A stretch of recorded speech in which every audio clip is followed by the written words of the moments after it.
Imagine a hurricane brewing over the Atlantic, a swirling vortex of unimaginable power capable of reshaping coastlines and displacing millions.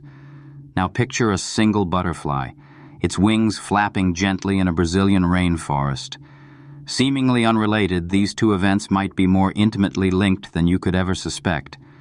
This is the essence of the butterfly effect, a concept that tantalizes scientists and philosophers alike. It speaks to the profound interconnectedness of complex systems, suggesting that even the smallest initial condition can trigger monumental and unforeseen consequences. Consider this a pebble dropped into a still pond, the ripples expanding outwards, impacting everything in their path. The butterfly effect at its core suggests that our world operates in a similar fashion. A seemingly insignificant event, a tiny variation in initial conditions, can dramatically alter the future trajectory of a complex system like Earth's weather. But what if this principle extends far beyond the realm of meteorology? What if the very fabric of reality is susceptible to such delicate influences? Could a microscopic nudge at the beginning snowball into a major alteration down the line? What if the whispers of change are not just found in the flutter of a butterfly's wings, but also in the quiet space between our ears in the realm of thought itself? Could a single fleeting thought, a conscious intention, no bigger than a breath, possess the power to reshape the world around us? It's a provocative question, one that dances on the fringes of science and ventures into the heart of philosophy. We're not talking about wielding superpowers, bending spoons with our minds, or summoning a personal jet with the sheer force of will. What we're hinting at is something far more subtle and perhaps far more profound. A delicate interplay between mind and matter. A possibility that the universe is exquisitely sensitive to the subtle vibrations of consciousness. Think of it as a finely tuned instrument, resonating with the slightest touch.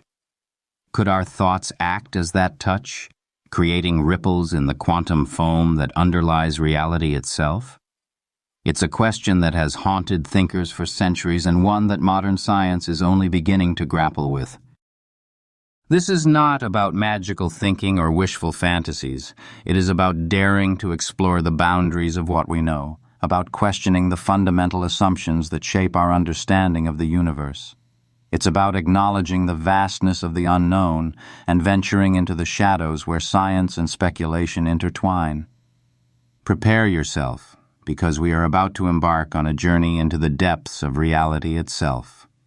A journey where the lines between cause and effect blur, where the smallest of things can hold the greatest of power, and where the delicate flutter of a conscious intention might just hold the key to unlocking the secrets of the cosmos.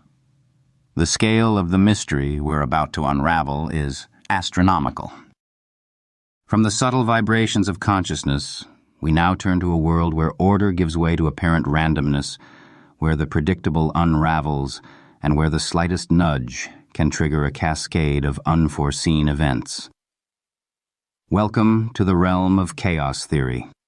But before you conjure images of utter disarray, understand that chaos, in this context, is not the absence of order, but rather a hidden order of infinite complexity. To truly grasp this, we need to travel back to the 1960s, to a seemingly unremarkable office at the Massachusetts Institute of Technology. Here, a meteorologist named Edward Lorenz was wrestling with the complexities of weather forecasting.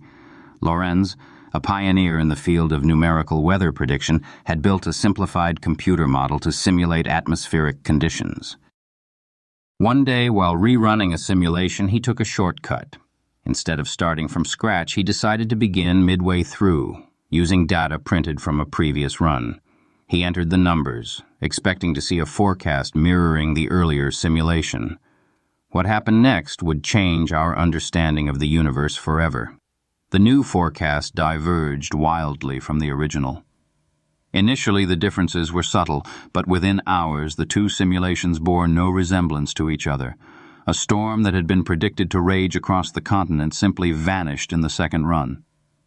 Lorenz was baffled. He scrutinized his code, checked his equipment, and finally, he found the culprit, a tiny, rounding error.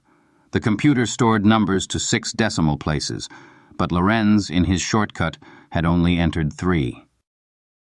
The difference, a mere 1 part in 1,000, was enough to throw the entire forecast into disarray.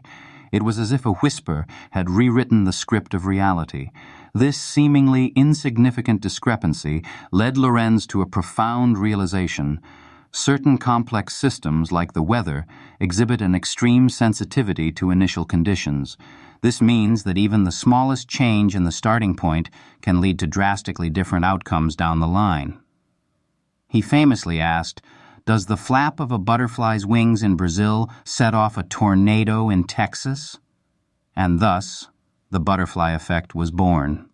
Imagine a dripping faucet. At first, the drips fall in a predictable rhythm, drip, drip, drip. But as the flow increases, the pattern becomes erratic, chaotic. Each drop influences the next, creating a cascade of unpredictable events. This seemingly simple system is governed by the same principles that govern the weather, the stock market, and even the human heart. Or consider the celestial dance of planets. Newton's laws of gravity predict their movements with stunning accuracy over relatively short periods. But over millions of years, the tiny gravitational tugs between planets accumulate, leading to chaotic variations in their orbits. The solar system, a symbol of order and predictability, is, in fact, a chaotic system, teetering on the edge of uncertainty. Chaos theory is not about randomness, but about the limitations of predictability. It tells us that in complex systems, perfect prediction is impossible. No matter how much data we collect, no matter how powerful our computers become, there will always be a limit to what we can know about the future. This isn't necessarily a cause for despair. In fact, chaos can be a source of creativity and innovation.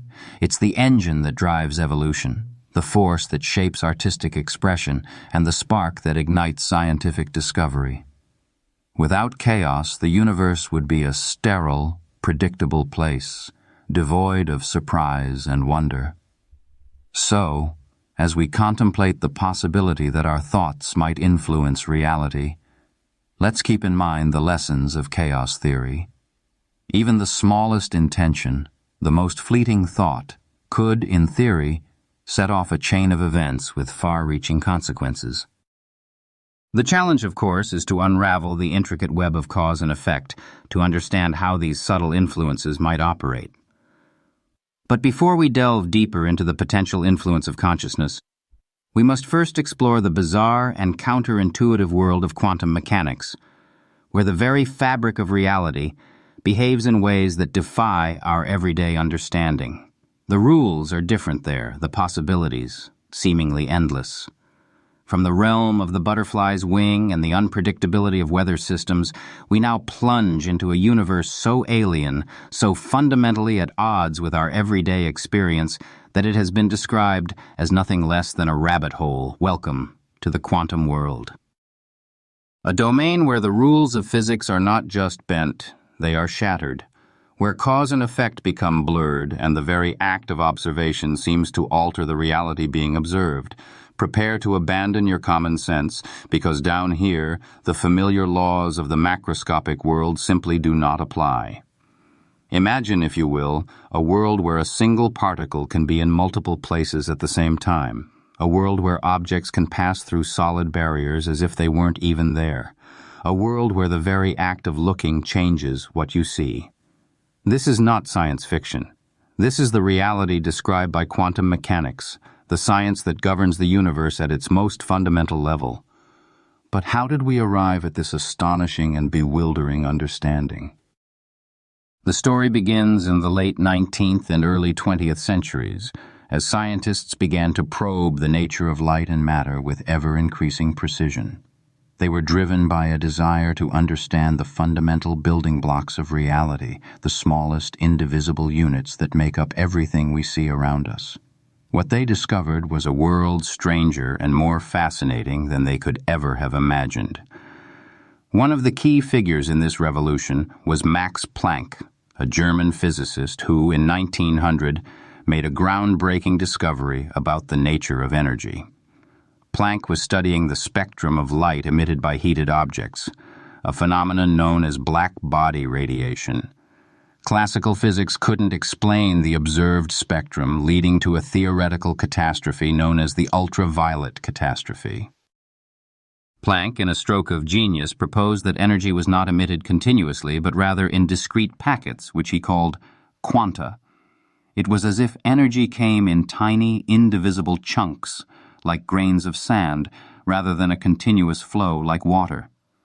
This seemingly small change had profound implications, marking the birth of quantum theory.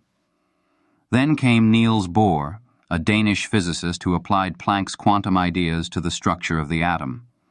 In 1913, Bohr proposed a model of the atom in which electrons orbited the nucleus in specific energy levels, much like planets orbiting the sun. Electrons could only jump between these energy levels by absorbing or emitting quanta of energy. This model successfully explained the discrete spectrum of light emitted by atoms, solving a long-standing puzzle in physics. But the quantum revolution was far from over. In the 1920s, Werner Heisenberg, a German physicist, formulated his famous uncertainty principle. This principle states that there is a fundamental limit to the precision with which we can know certain pairs of physical properties, such as position and momentum. The more precisely we know the position of a particle, the less precisely we can know its momentum, and vice versa.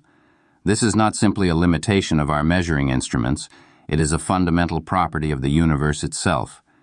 It is as if the universe is inherently fuzzy, blurring the lines between what we can know and what we cannot. These early pioneers were just the beginning. Over the following decades, a host of brilliant physicists, including Erwin Schrödinger, Paul Dirac, and Richard Feynman, developed the mathematical framework of quantum mechanics, a framework that has been tested and verified with incredible accuracy.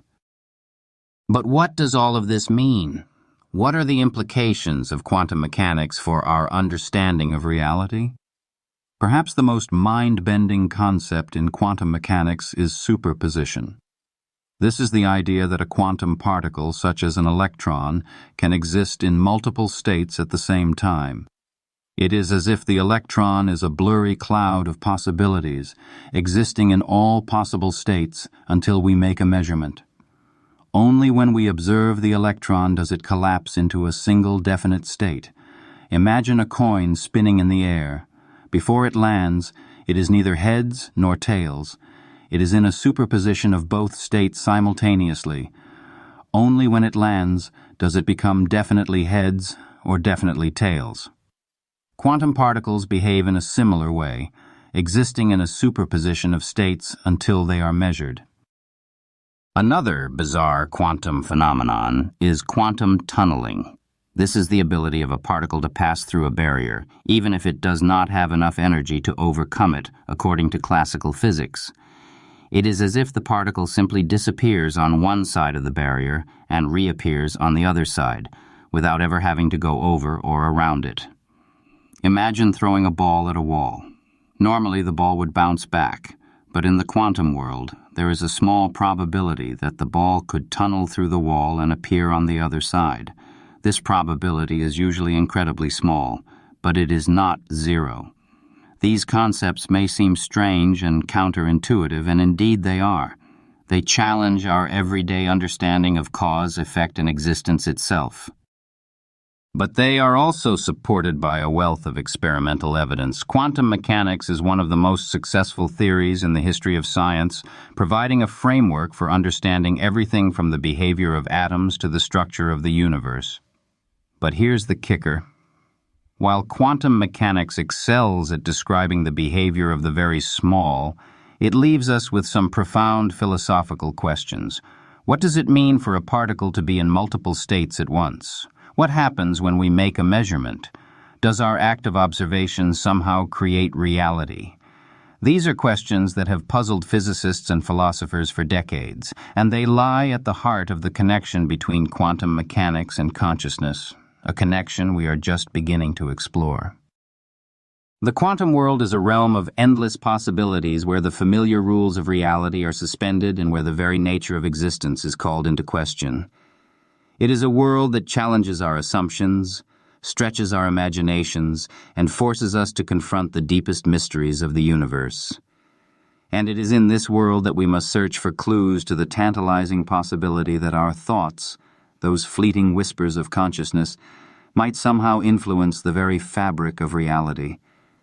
But to truly understand this possibility, we need to delve deeper into one of quantum mechanics' most enduring mysteries, the observer effect. From the bewildering quantum landscape, where particles blur into clouds of probability, emerges an even more unsettling question: what happens when we look? Does the very act of observation fundamentally alter reality at the quantum level? It sounds like something straight out of a science fiction thriller. But this is the unsettling reality hinted at by one of quantum mechanics' deepest mysteries, the observer effect. Think of it this way. You are walking through a forest, and suddenly all the trees change their shape the moment you glanced at them. Absurd, right? Yet, at the quantum scale, something eerily similar seems to be happening. The prime exhibit in this quantum courtroom is the famed double-slit experiment, a deceptively simple setup that has baffled physicists for over a century. Imagine a wall with two slits cut into it. Now, picture firing a stream of tiny particles, say electrons, at this wall. Common sense would dictate that some particles pass through one slit, some through the other, and they create two distinct bands on a screen behind the wall, like spraying paint through a stencil. But that is not what happens. Instead, the electrons create an interference pattern on the screen, a series of alternating bright and dark bands. This is exactly the kind of pattern you would expect from waves interfering with each other like ripples in a pond overlapping and creating peaks and troughs. But electrons are particles, are they not? How can particles behave like waves? This is where quantum mechanics throws another curveball. It turns out that electrons, and indeed all quantum particles, can exhibit wave-like behavior. They are not simply particles or waves, but something stranger, a quantum superposition of both. They exist as a probability wave, spread out in space, passing through both slits simultaneously, interfering with themselves, and creating the characteristic interference pattern. But here is the kicker. When scientists tried to observe which slit each electron was passing through, the interference pattern vanished. The electrons suddenly behaved like particles again, creating two distinct bands on the screen, as if they knew they were being watched. It is like the quantum world is playing hide and seek, changing its behavior the moment you try to peek. How is this possible? What does it mean for the act of observation to have such a profound effect on reality? One explanation is that the act of measurement itself inevitably disturbs the quantum system. To observe an electron, you need to interact with it, say by shining light on it. This interaction inevitably changes the electron's momentum, disrupting its wave-like behavior and forcing it to choose a definite path. It is like trying to measure the air pressure in a tire with a hammer. You will inevitably change what you are trying to measure. But there is another, more unsettling possibility. Does consciousness itself play a direct role in collapsing the wave function, in forcing quantum particles to choose a definite state? This is the question that has sparked countless debates among physicists and philosophers. Does this imply that our minds, our thoughts, are somehow intertwined with the fundamental workings of the universe? Could the very act of thinking about an electron influence its behavior? This idea seems preposterous, bordering on the mystical, but it is difficult to dismiss entirely in the face of the bizarre realities of quantum mechanics. Consider the implications. If consciousness does play a role in quantum measurement, then reality is not simply out there, independent of us. Instead, it is shaped, in some subtle way, by our minds. We are not just passive observers of the universe, but active participants. co-creators of reality itself. Of course, this raises a host of profound philosophical questions. What exactly is consciousness? How does it interact with the physical world? Is consciousness a fundamental property of the universe, or is it merely an emergent phenomenon of complex brains? These are questions that have bedeviled thinkers for centuries, and quantum mechanics only deepens the mystery. The observer effect challenges our most fundamental assumptions about the nature of reality. It suggests that the universe is not a clockwork mechanism, ticking along according to deterministic laws, but rather a fluid, dynamic system, influenced by observation and perhaps even by consciousness itself. It is a mind-bending idea, one that forces us to reconsider our place in the cosmos.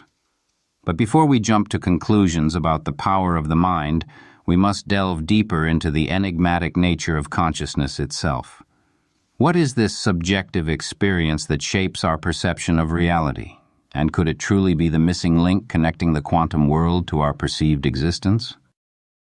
But what exactly is this observer, this entity that seemingly holds the power to shape reality? What is consciousness? It is a question that has haunted humanity since the dawn of self-awareness, a riddle wrapped in an enigma, cloaked in mystery. We all feel it, this subjective experience of being alive, of perceiving the world around us, of having thoughts, emotions, and sensations. But can we truly define it? Can we pinpoint its source? And could this elusive phenomenon be the key that unlocks the secrets of the quantum universe? Imagine trying to describe the color blue to someone who has only ever seen black and white. You could talk about its wavelength, its frequency, its position on the electromagnetic spectrum, but you could never truly convey the experience of seeing blue. This is, in essence, the hard problem of consciousness, explaining how physical processes in the brain give rise to subjective experience. For centuries, philosophers and scientists have grappled with this challenge, offering a myriad of theories, each with its own strengths and weaknesses. Some believe that consciousness is simply an emergent property of complex brains, a byproduct of the intricate network of neurons firing and communicating with each other. In this view, consciousness is not some mystical entity, but rather a complex computation, a sophisticated algorithm running on the biological hardware of our brains. Think of it like a symphony orchestra. Each instrument plays its own individual notes, but when they all come together, they create something greater than the sum of their parts, a beautiful and moving symphony. Similarly, individual neurons may not be conscious on their own, but when they interact in a complex and orchestrated way, they give rise to the phenomenon we call consciousness.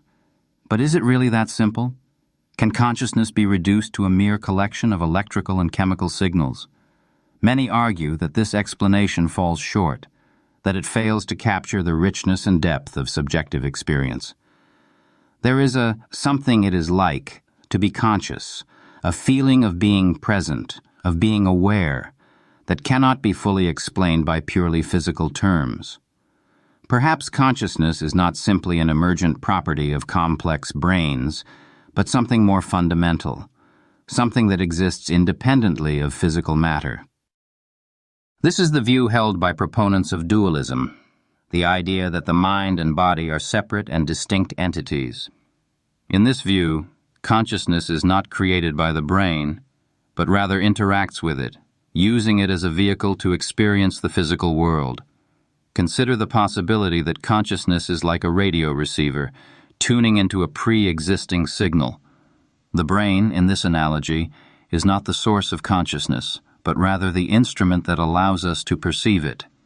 Just as a radio receiver can only pick up certain frequencies, the brain may only be able to access certain aspects of consciousness.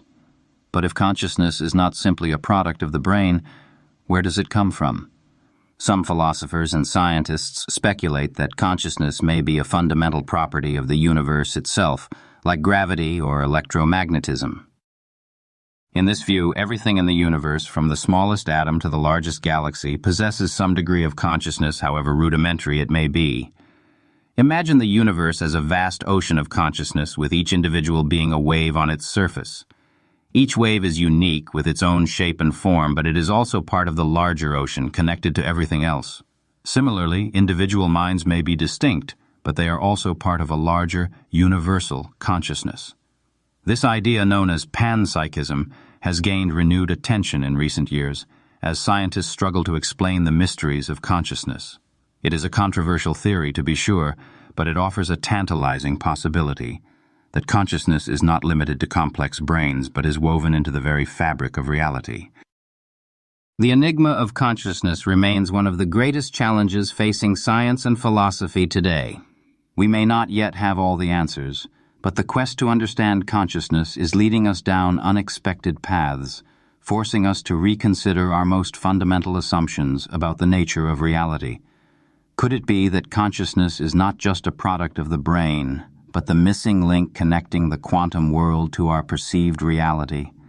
The answer may lie in the exploration of ideas once relegated to the realm of speculation, ideas that suggest our minds might possess the power to reach beyond the confines of our skulls and influence the world around us. For that, we must delve into the historical and philosophical roots of the notion that mind can exert influence over matter, a journey that will take us from ancient spiritual traditions to the cutting edge of modern science. Is it merely wishful thinking, or could our innermost thoughts truly resonate beyond the confines of our skulls, subtly shaping the world around us? The notion that the mind can exert influence over the physical realm is hardly new. In fact, it echoes through the corridors of time, whispered in ancient spiritual texts and pondered by philosophers for millennia. Consider the age-old traditions of shamanism found across diverse cultures from the Amazon rainforest to the Siberian tundra. Shamans, acting as intermediaries between the human and spirit worlds, often claim the ability to heal the sick, control the weather, or even communicate with animals through sheer force of will and focused intention. These practices, steeped in ritual and often shrouded in secrecy, represent some of humanity's earliest attempts to harness the perceived power of the mind over the material world. And it's not just the shamans. Think of the yogis of ancient India, masters of meditation who believe that through rigorous discipline and mental focus, they can achieve extraordinary feats of physical and mental control. Tales abound of yogis slowing their heartbeats to near standstill, levitating or even enduring extreme temperatures without harm. Are these simply legends, exaggerations born from centuries of oral tradition, or do they hint at a deeper, untapped potential within the human mind? Fast forward to the late 19th and early 20th centuries, a period of intense scientific and technological advancement, and a curious phenomenon emerges: psychical research. Spurred by the rise of spiritualism and a growing fascination with the unexplained, scientists and intellectuals began to investigate claims of psychic abilities, such as telepathy, clairvoyance, and psychokinesis with a new scientific rigor. Figures like William Crookes, a prominent British chemist and physicist known for his discovery of the element thallium, risked their reputations to study mediums like Florence Cook, who claimed to be able to materialize spirits. Crookes, using the scientific instruments of his day, attempted to document and analyze these paranormal phenomena, facing considerable skepticism and ridicule from his peers. Then there's Joseph Banks Rhine, an American parapsychologist who pioneered the use of statistical methods in the study of extrasensory perception at Duke University in the 1930s. Rhine conducted thousands of experiments using Zener cards, simple cards, with 5 distinct symbols to test subjects' ability to guess the correct symbol through telepathy or clairvoyance. While some of Rhine's experiments yielded statistically significant results, they were often criticized for methodological flaws and a lack of reproducibility, fueling the ongoing debate about the validity of psychic phenomena.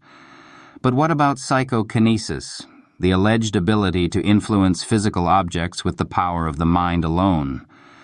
One of the most famous and controversial cases involves Nina Kulagina, a Russian woman who gained notoriety in the 1960s and 1970s for her purported ability to move objects, such as compass needles and matchboxes, without physically touching them.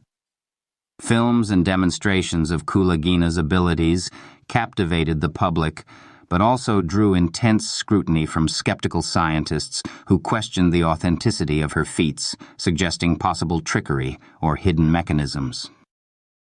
These early attempts to scientifically investigate psychokinesis and other psychic phenomena were often met with skepticism, and for good reason.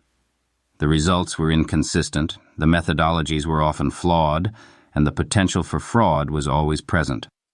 Yet, despite the lack of conclusive evidence, the idea that the mind can influence the physical world continues to persist, fueled by anecdotal accounts, personal experiences, and a deep-seated human intuition that our inner world might somehow impact the outer world. At the heart of this debate lies a fundamental philosophical question. What is the relationship between the mind and the body? Are they two separate entities, as proponents of dualism argue? Or is the mind simply a product of the brain, a complex biological machine? Dualism, a philosophical position championed by figures like René Descartes in the 1600s, posits that the mind and body are distinct substances, with the mind being a non-physical entity capable of independent existence. This view suggests that the mind could, in theory, exert influence over the physical body, and perhaps even the external world, through some unknown mechanism. Materialism, on the other hand, argues that the mind is simply a function of the brain, a product of its physical structure and electrochemical processes. In this view, consciousness is not something separate from the brain, but rather an emergent property that arises from its complexity. Materialism struggles to explain how purely physical processes can give rise to subjective experience, but it rejects the notion of a separate, non-physical mind as unnecessary and unscientific. The debate between dualism and materialism is far from settled, and it has profound implications for our understanding of the potential influence of the mind on matter. If dualism is correct, then the possibility of psychokinesis and other mind-matter interactions becomes more plausible. If materialism is correct, then such phenomena would seem to defy the known laws of physics. Could it be that the long-standing human intuition that our inner world impacts the outer world is more than just wishful thinking? Is there a subtle yet measurable connection between our thoughts and the unfolding of reality? The answers, as we will discover, are far from simple, and they require us to delve even deeper into the murky waters of quantum mechanics, where the very nature of reality is called into question. The dance between mind and matter, the whispers of consciousness shaping reality, surely this is one of science's most persistent questions. But even if our minds could subtly influence the universe, how would it even work? Quantum mechanics presents a mathematical framework, an exquisitely precise set of equations describing the behavior of the subatomic world. But those equations, while undeniably accurate, are open to interpretation, and the way we interpret them drastically changes our view of reality and our role within it. What if the very map we use to chart this quantum territory is not a single, definitive guide, but rather a collection of competing cartographies, each offering a different perspective on the same underlying terrain? Consider the Copenhagen interpretation, for decades the dominant viewpoint in the quantum world. Developed by Niels Bohr and Werner Heisenberg, it boldly asserts that quantum properties are not definite until they are measured. That spinning coin we talked about earlier?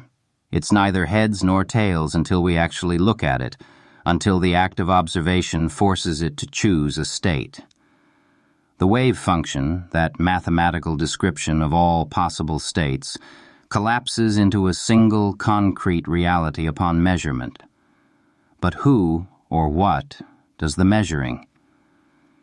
This emphasis on observation places the observer, and perhaps even consciousness itself, at the very center of the quantum drama. It suggests that reality is not a fixed, pre-existing entity, but rather something that is actively shaped by our interaction with it. But some scientists found this idea deeply unsettling. Einstein famously quipped that he couldn't believe the moon only exists when he looks at it. The Copenhagen interpretation, while successful in predicting experimental results, leaves a lingering feeling of incompleteness, a sense that something fundamental is missing from the picture. Enter the many worlds interpretation, a radical alternative that dares to defy our intuition about the very nature of reality. Proposed by Hugh Everett III in 1957, it suggests that every quantum measurement causes the universe to split into multiple parallel universes, each representing a different possible outcome. That spinning coin, it doesn't just choose heads or tails. Instead, the universe splits into two, one where the coin lands heads and another where it lands tails. We, the observers, are then carried along into one of these branching realities, forever unaware of the other possibilities that played out in alternative universes. Imagine a vast, ever-branching tree with each fork representing a quantum choice. Each of us is constantly branching off into countless parallel realities, living out every possible version of our lives. In one universe, you might be a world-famous musician. In another, you might be a deep-sea explorer. In yet another, you might never have even been born. The sheer scale of this multiverse is staggering, an infinity of possibilities unfolding with every quantum event. The many worlds interpretation neatly sidesteps the measurement problem by eliminating the need for wave function collapse. Every possibility is realized just in different universes, but it comes at a price, the acceptance of an infinite number of parallel realities, a concept that stretches the boundaries of our comprehension. But there are other options on the table. Consider Bohmian mechanics, also known as pilot wave theory. Developed by David Bohm, this interpretation attempts to restore determinism to the quantum world by introducing hidden variables that guide the behavior of particles.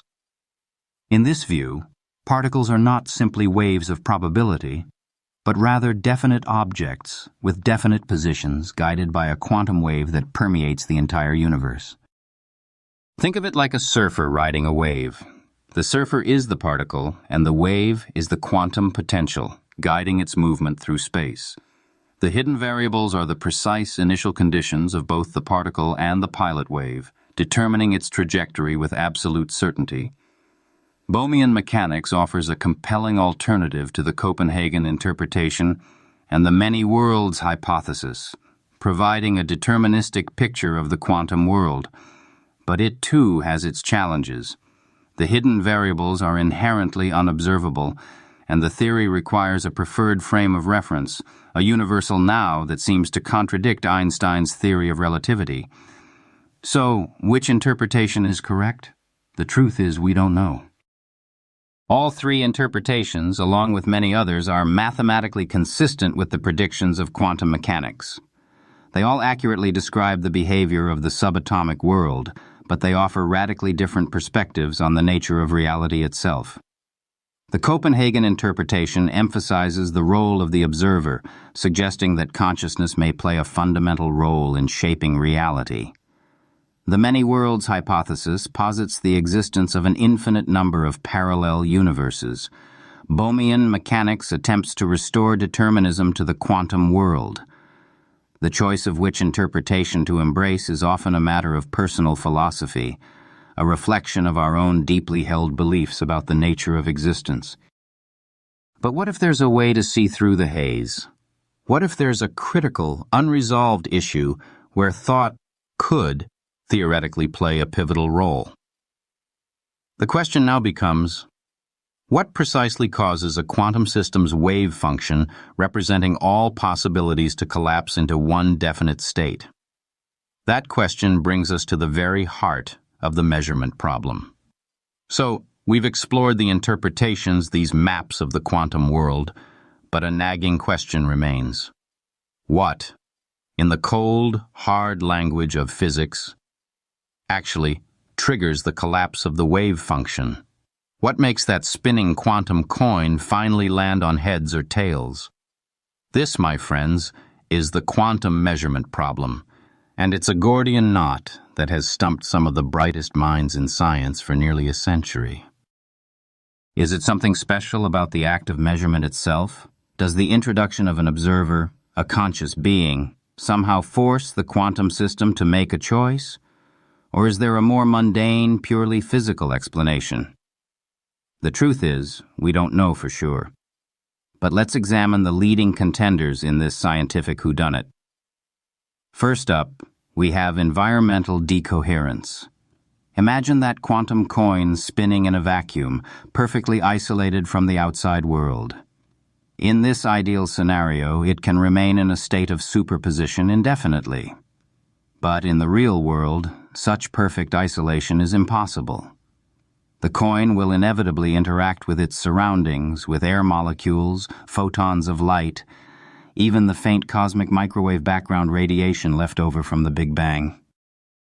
These interactions, however subtle, can have a profound effect. They essentially leak information about the coin's state into the environment, entangling the coin with its surroundings. It's like leaving a trail of breadcrumbs, allowing the environment to peek at the coin's quantum state. As the entanglement grows, the superposition becomes increasingly fragile, and the wave function begins to decohere, losing its quantum coherence. The environment, in essence, acts as a constant, silent observer, nudging the quantum system towards a definite state. Decoherence is a powerful theory, and it explains many of the puzzling aspects of quantum measurement. It shows why we don't see quantum superpositions in our everyday lives. Macroscopic objects are constantly interacting with their environment, leading to rapid decoherence and the appearance of classical behavior.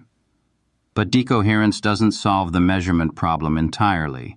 It merely shifts the problem from the quantum system to the environment. If the environment is also governed by quantum mechanics, then it too should exist in a superposition of states. So, what causes the environment to collapse into a definite state? We are back to square one, which brings us to a far more radical proposition.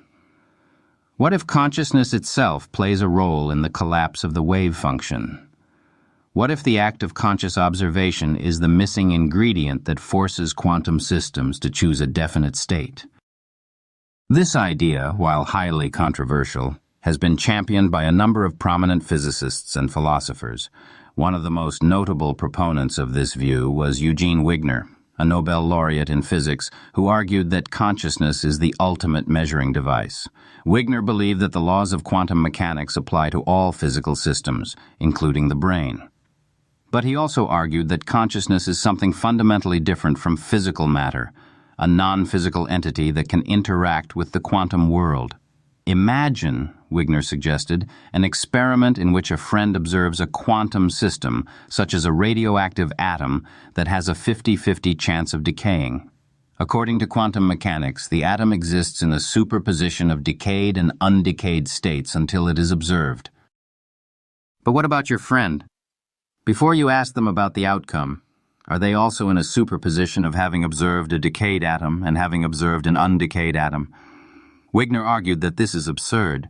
He believed that your friend's consciousness must collapse the wave function, forcing the atom to choose a definite state. Now, before you start picturing yourself as a quantum superhero, collapsing wave functions with the sheer force of your will, it's important to recognize the profound challenges and criticisms that this idea faces. How, exactly, does consciousness interact with the physical world? What are the mechanisms by which thought can influence quantum systems? And if consciousness is required for wave function collapse, what about the universe before the emergence of conscious life? Did nothing exist in a definite state until someone came along to observe it? These are difficult questions, and there are no easy answers.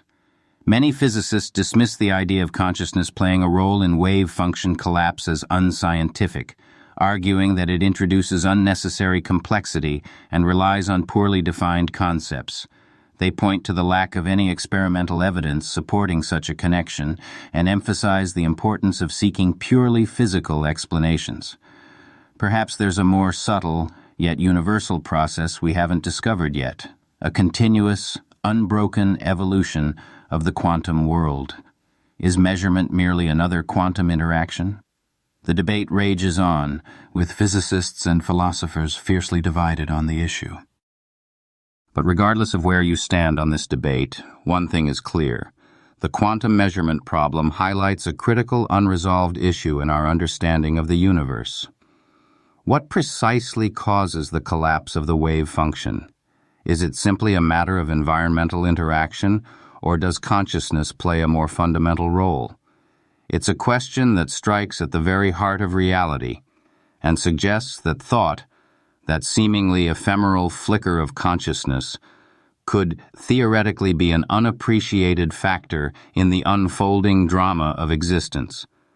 But what if the very seat of our thoughts, the brain itself, is not just a classical computer, but something far more exotic, something that harnesses the power of the quantum world? We are about to dive into the wild, speculative theories that are pushing the boundaries of neuroscience, exploring the tantalizing possibility that the brain is a quantum machine. As we continue our quantum quest, a question of staggering proportions looms before us. Where is the intersection of the quantum world and our own consciousness? What if the very organ responsible for our thoughts, feelings, and perceptions isn't just a complex biological machine, but a quantum computer humming with subatomic activity? It sounds like science fiction, a concept ripped from the pages of a cyberpunk novel, but a growing number of scientists are daring to ask, is the brain a quantum device? Imagine the human brain, with its 86 billion neurons, each firing electrical signals and communicating through a vast network of synapses. It's a complex machine, no doubt, capable of performing incredible feats of computation, creativity, and problem-solving. But could there be more to the story? Could quantum phenomena be playing a crucial role in the intricate workings of our minds? This isn't just a fringe idea, cooked up in some dusty corner of academia. Some very serious scientists have proposed revolutionary models, theories that challenge our classical understanding of the brain and its functions. One of the most intriguing and controversial of these is the OR theory, short for orchestrated objective reduction, put forth by the renowned physicist Sir Roger Penrose and the anesthesiologist Stuart Hameroff. Penrose, a towering figure in mathematical physics known for his work on black holes and general relativity, joined forces with Hameroff, a specialist in the study of consciousness and anesthesia, to propose a radical hypothesis: that consciousness arises from quantum computations occurring within microtubules inside neurons. Microtubules, these tiny cylindrical structures that form the cytoskeleton of cells, providing structural support and transporting molecules throughout the cell. Hameroff had long suspected that microtubules might play a crucial role in consciousness, proposing that they act as information-processing hubs within neurons. Penrose, with his deep understanding of quantum mechanics, brought a revolutionary idea to the table. He proposed that microtubules could be the site of quantum computations, harnessing the bizarre properties of superposition and entanglement to perform complex calculations far beyond the capabilities of classical computers.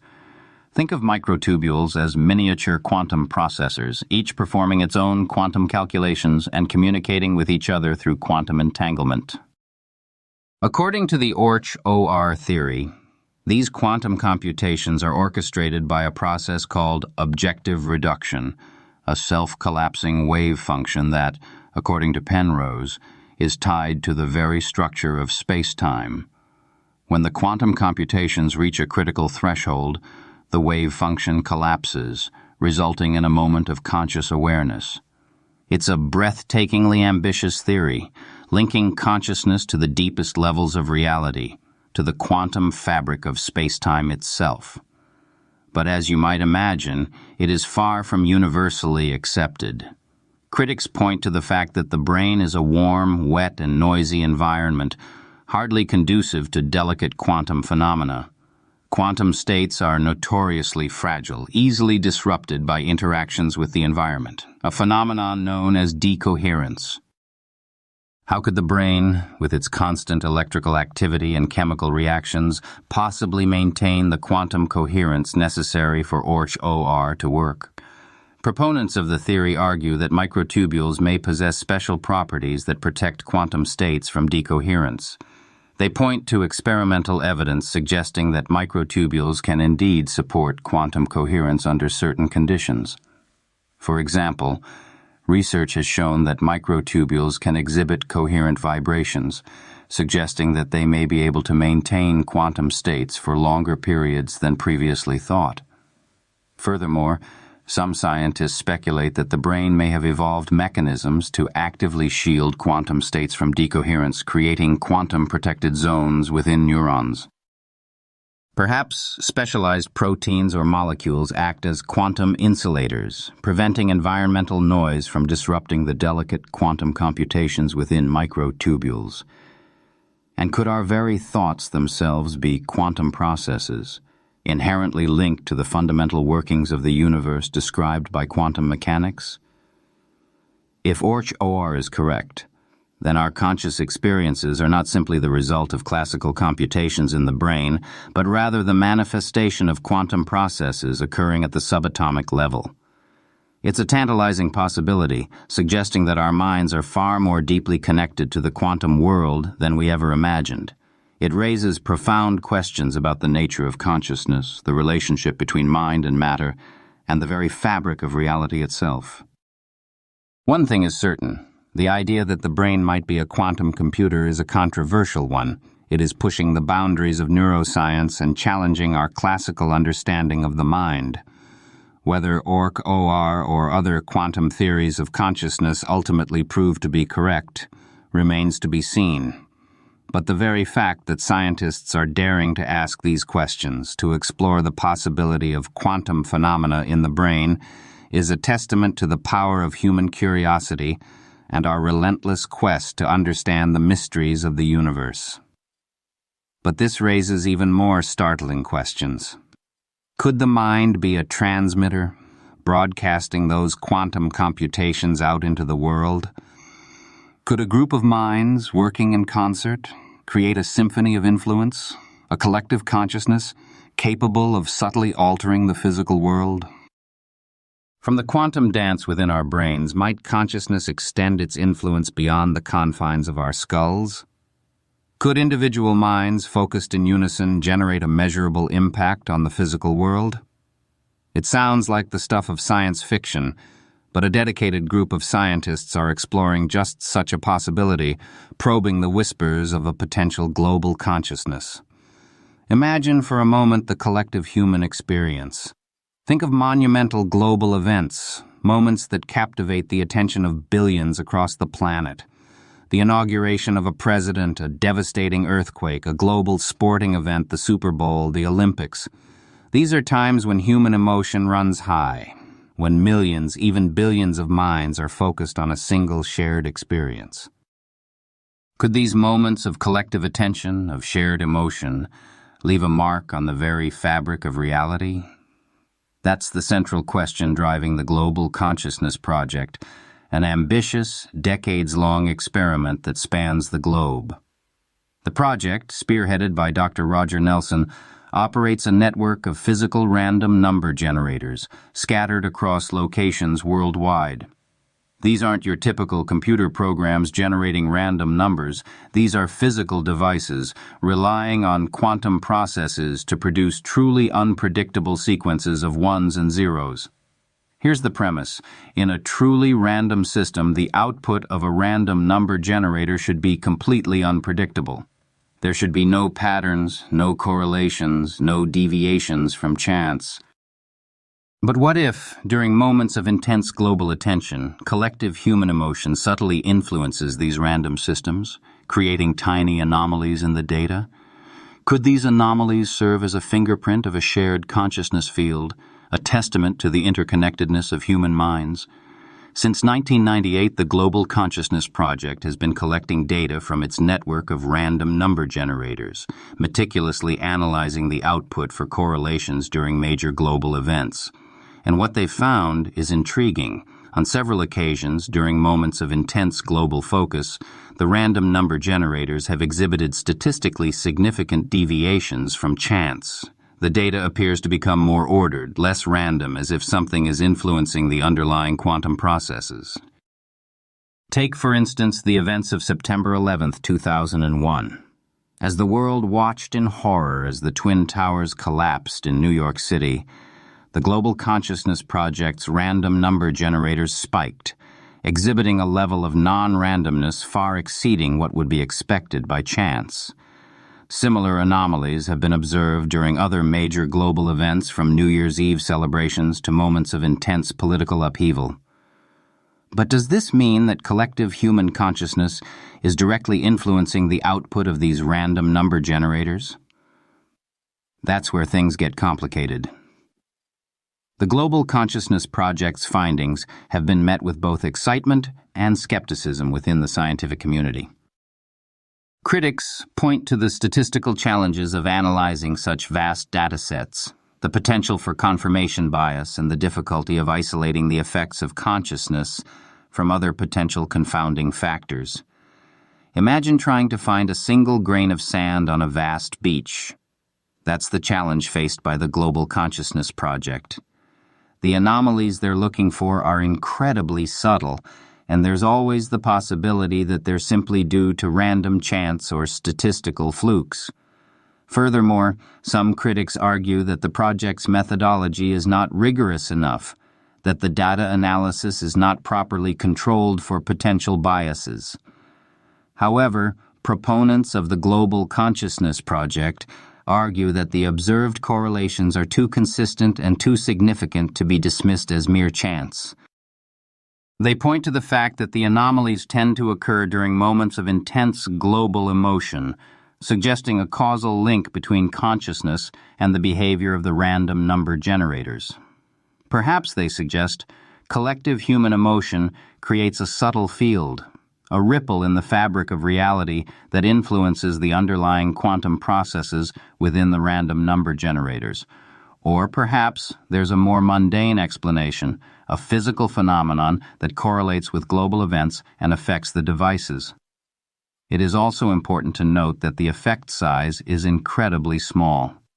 If there is an effect from collective consciousness, it is not strong enough to, say, make a person win the lottery every time they buy a ticket. If such power were easy to access, the world would probably look like a very different place. But maybe, in ways we don't yet understand, coherence of thought can produce subtle, measurable effects. Imagine the potential implications if such a link were definitively proven.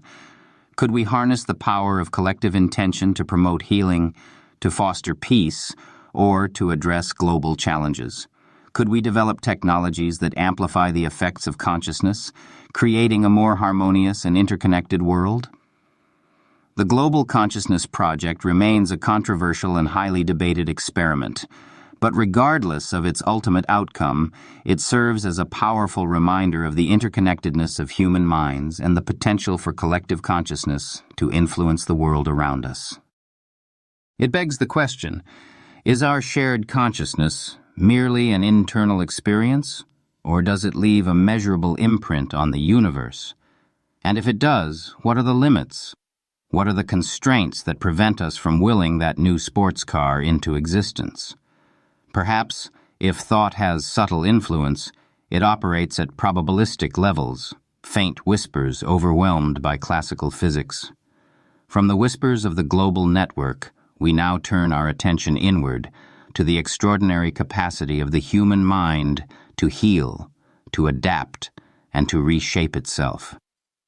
Could it be that the power of belief, that most human of qualities, holds the key to unlocking the mind's influence over matter? From the whispers of the global network, we now turn our attention inward to the extraordinary capacity of the human mind to heal, to adapt, and to reshape itself. Could it be that the power of belief, that most human of qualities, holds the key to unlocking the mind's influence over matter within the very architecture of our own bodies? Imagine a world where sugar pills can alleviate pain, where saline injections can shrink tumors, and where positive thinking can literally lengthen your lifespan. It might sound like a utopian fantasy, But this is the reality hinted at by one of the most perplexing and powerful phenomena in medicine: the placebo effect. The placebo effect, that mysterious power of belief that can trigger real, measurable physiological changes in the body, even when the treatment is entirely inert. Think of it as the body's own internal pharmacy, releasing a cascade of healing chemicals in response to the mere expectation of relief. But how can a sugar pill devoid of any active ingredient alleviate chronic pain? How can a sham surgery where the patient is cut open but receives no actual treatment improve mobility and reduce stiffness? The answer, it seems, lies in the complex interplay between our minds, our brains, and our bodies. For decades, the placebo effect was dismissed as a nuisance, a statistical artifact that muddled the results of clinical trials. But in recent years, scientists have begun to take it seriously, recognizing it as a powerful force that can unlock the body's innate healing capabilities. The key, it turns out, is expectation. When we believe that a treatment will work, our brains release a cocktail of neurochemicals, including endorphins, the body's natural painkillers, and dopamine, a neurotransmitter associated with pleasure and reward.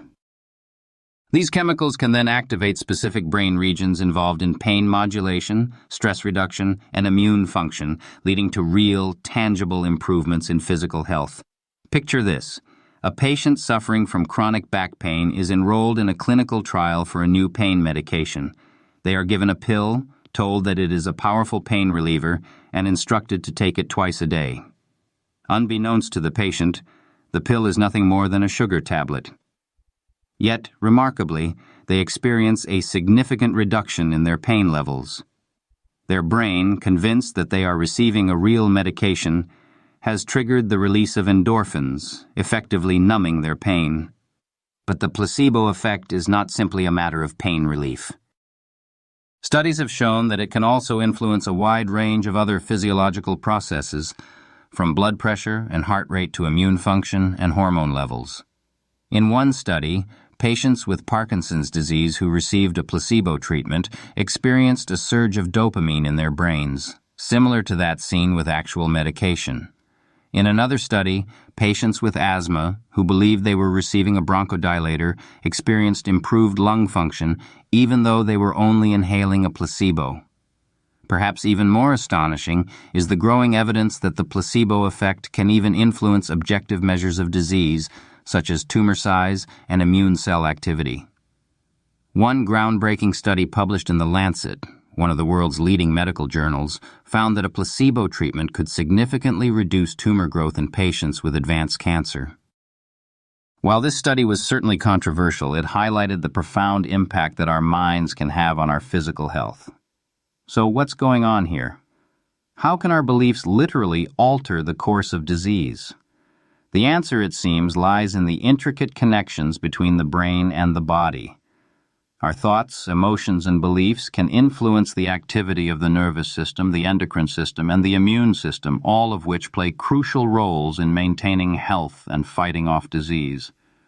The placebo effect is a testament to the power of the mind-body connection, a reminder that our mental states are not simply passive reflections of our physical reality, but active forces that can shape our health and well-being.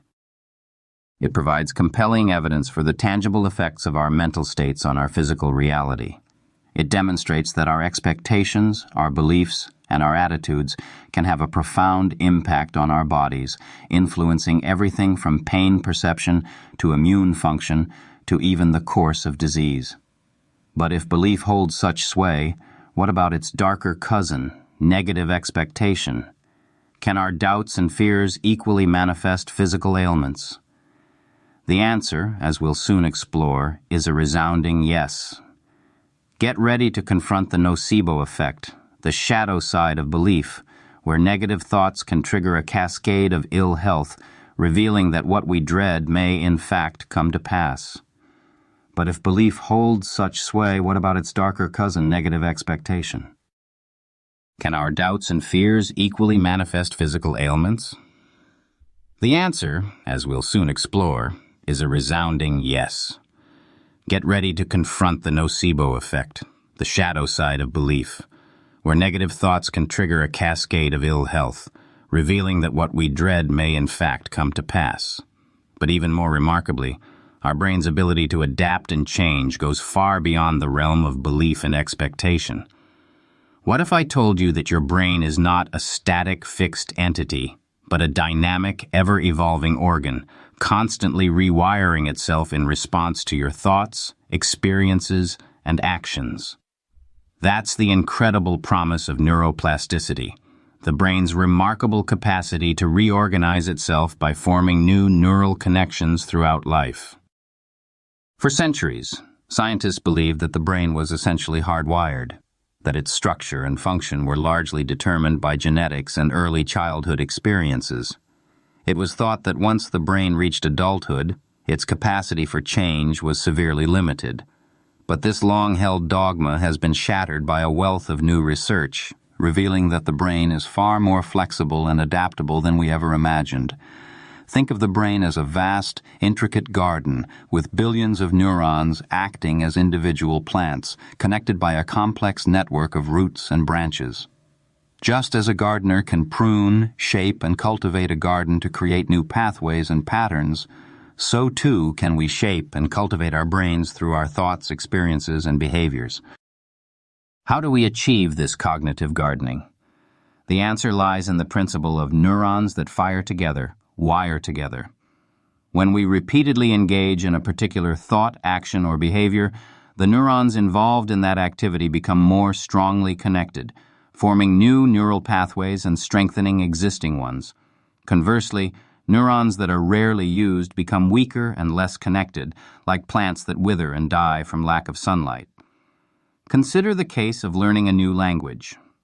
At first, the sounds, grammar, and vocabulary seem foreign and confusing, but with repeated exposure and practice, the brain begins to form new neural connections, linking sounds to meanings, words to concepts, and grammar rules to sentence structures. As these neural pathways become stronger and more efficient, the language becomes easier to understand and speak. Or take the example of mastering a musical instrument. Learning to play the piano, the guitar, or the violin requires a complex coordination of motor skills, sensory perception, and cognitive processing. As we practice, the brain rewires itself, creating new neural pathways that link our fingers to the keys, our ears to the notes, and our minds to the music. Over time, these new connections become so strong that we can play complex pieces of music almost effortlessly, without even thinking about it. But neuroplasticity is not just about acquiring new skills, it's also about recovering from injury. Stroke, traumatic brain injury, and other neurological conditions can damage or destroy brain cells, leading to a loss of function. But even in these cases, the brain has an incredible capacity to heal and reorganize itself. Imagine a stroke victim who has lost the ability to move their arm. For years, doctors believed that this loss of function was permanent, that the damaged brain cells could not be repaired or replaced. But thanks to neuroplasticity research, we now know that the brain can actually rewire itself, rerouting neural pathways around the damaged areas and restoring lost function. Through intensive rehabilitation and therapy, stroke patients can regain significant movement in their affected limbs, demonstrating the brain's remarkable ability to heal itself. And it's not just physical skills. Neuroplasticity plays a pivotal role in mental and emotional well-being as well.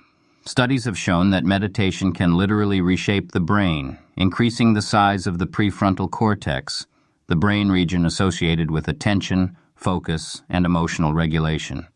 Regular meditation practice can also reduce the size of the amygdala, the brain region associated with fear and anxiety, leading to a greater sense of calm and well-being.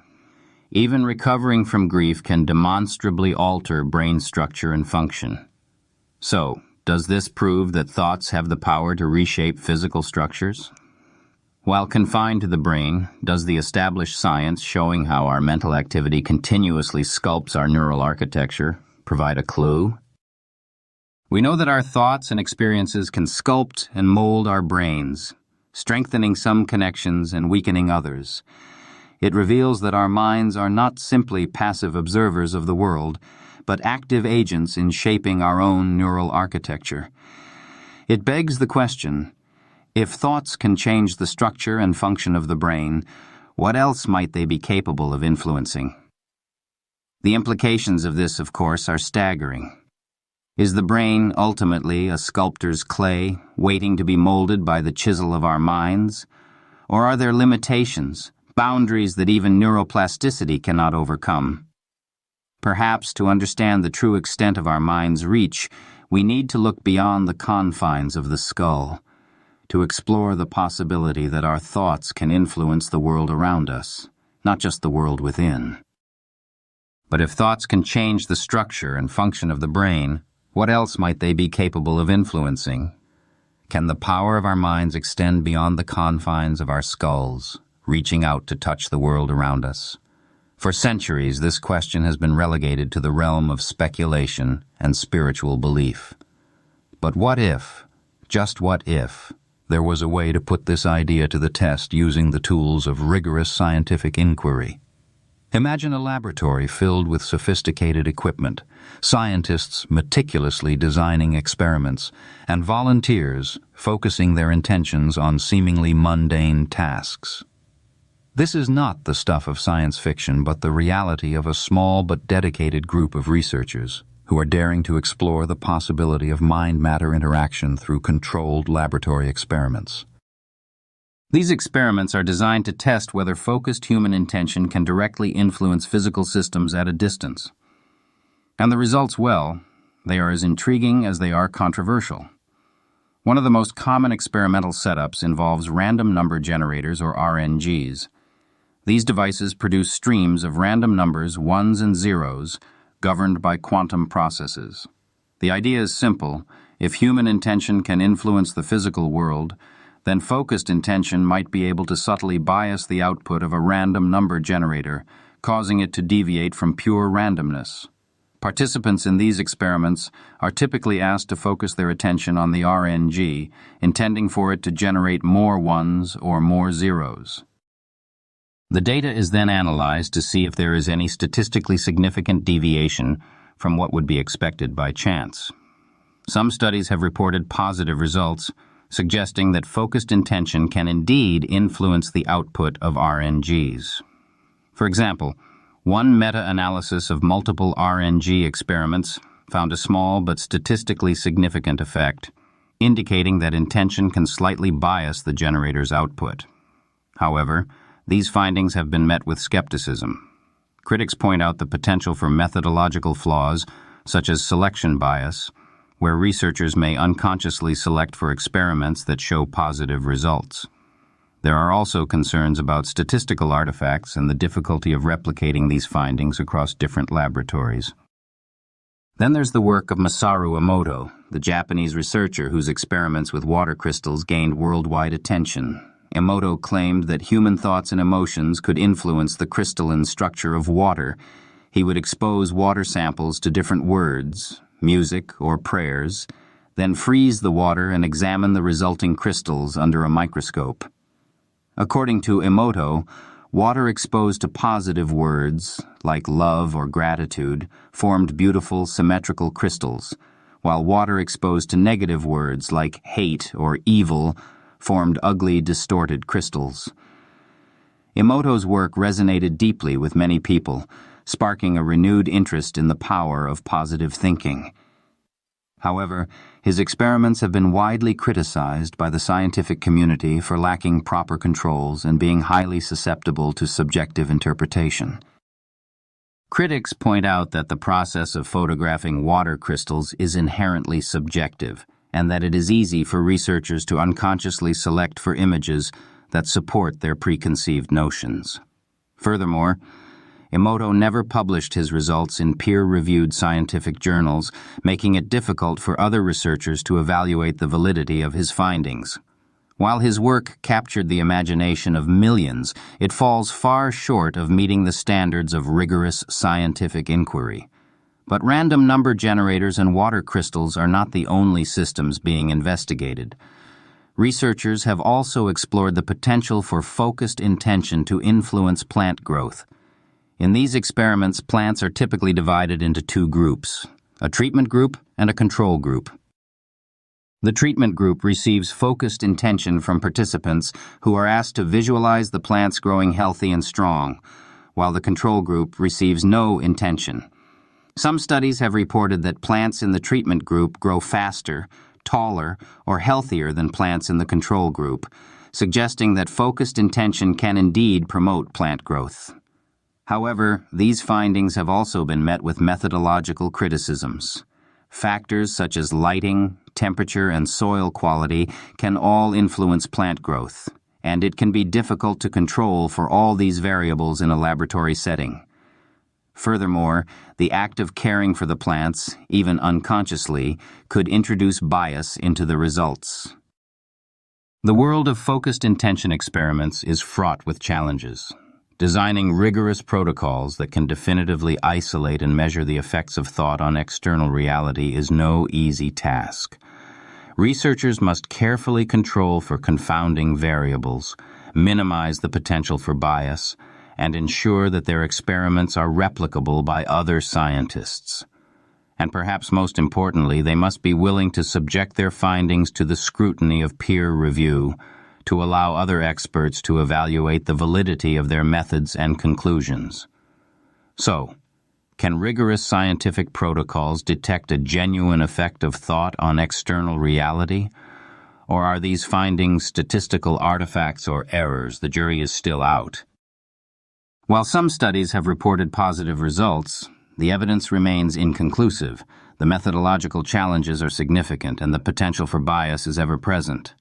However, the very fact that scientists are willing to tackle this question, to explore the possibility of mind-matter interaction using the tools of science, is a testament to the enduring power of human curiosity. And perhaps someday, with more refined methodologies and more rigorous controls, we will finally be able to answer this age-old question with definitive scientific evidence.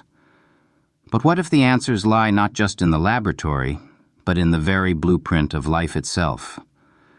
What if nature, in its infinite wisdom, has already discovered ways to harness the power of quantum mechanics? We now turn our attention to the burgeoning field of quantum biology, where scientists are uncovering surprising examples of quantum effects playing crucial roles in living organisms, revealing nature's subatomic secrets. But what if the answers lie not just in the laboratory, but in the very blueprint of life itself? What if nature, in its infinite wisdom, has already discovered ways to harness the power of quantum mechanics? Prepare to journey into the vibrant, burgeoning field of quantum biology, where scientists are uncovering truly astonishing examples of quantum effects playing crucial roles in living organisms. We are about to witness nature's subatomic secrets. Consider for a moment the sheer efficiency of photosynthesis. Plants, algae, and some bacteria convert sunlight into energy with remarkable speed and effectiveness. For decades, scientists struggled to understand how this process could be so efficient. According to classical physics, the energy from sunlight should follow a single defined path through the photosynthetic system. But experiments revealed something far stranger. It appears that energy is exploring all possible paths simultaneously, taking advantage of quantum coherence to find the most efficient route to its destination. Think of it like a hiker searching for the best trail through a dense forest. According to classical physics, the hiker would have to try each trail one by one, a slow and inefficient process. But in the quantum world, the hiker could explore all trails at the same time, instantly finding the shortest and easiest path. This is precisely what happens during photosynthesis. The energy from sunlight exists in a quantum superposition, exploring all possible pathways simultaneously, allowing the plant to capture and convert energy with unparalleled efficiency. It's quantum multitasking at its finest. But photosynthesis isn't the only trick that nature has up its sleeve. Consider the seemingly impossible feat of avian navigation. Every year, millions of birds embark on incredible journeys, migrating thousands of miles across continents and oceans, often returning to the exact same breeding grounds year after year. How do they do it? How can they navigate with such pinpoint accuracy across vast distances, often in unfamiliar territory? For years, scientists were baffled by this question. Birds navigate by using a magnetic compass to do this. They depend on the Earth's weak magnetic field. The challenge is that classical physics cannot explain how birds can reliably use this magnetic compass because it's too weak and too noisy. The answer, it seems, may lie in the strange phenomenon of quantum entanglement. Recent research suggests that some birds possess a specialized protein in their eyes called cryptochrome, which is sensitive to magnetic fields. When light strikes cryptochrome, it creates a pair of entangled electrons. These entangled electrons then interact with the Earth's magnetic field, allowing the bird to essentially see the direction of magnetic north. Think of it like having a quantum GPS, a device that allows birds to tap into the interconnectedness of the quantum world to navigate with incredible precision. The entangled electrons act as a compass needle, aligning themselves with the Earth's magnetic field and providing the bird with a constant sense of direction. It's quantum wizardry in action. It's also worth mentioning that quantum entanglement, which Einstein famously called spooky action at a distance, remains one of the most mysterious phenomena in quantum mechanics. Particles become linked, and measuring the state of one particle instantly influences the state of the other, no matter how far apart they are. These are just two examples of the many ways in which quantum mechanics is playing a crucial role in living organisms. From photosynthesis to avian navigation, nature is harnessing the bizarre properties of the quantum world to achieve feats that would seem impossible according to classical physics. But the question is, could these established examples of quantum mechanics in biology pave the way for understanding a potential quantum basis for consciousness or thought? Could the same quantum phenomena that allow plants to efficiently convert sunlight into energy and birds to navigate across continents also be at play in the intricate workings of the human brain?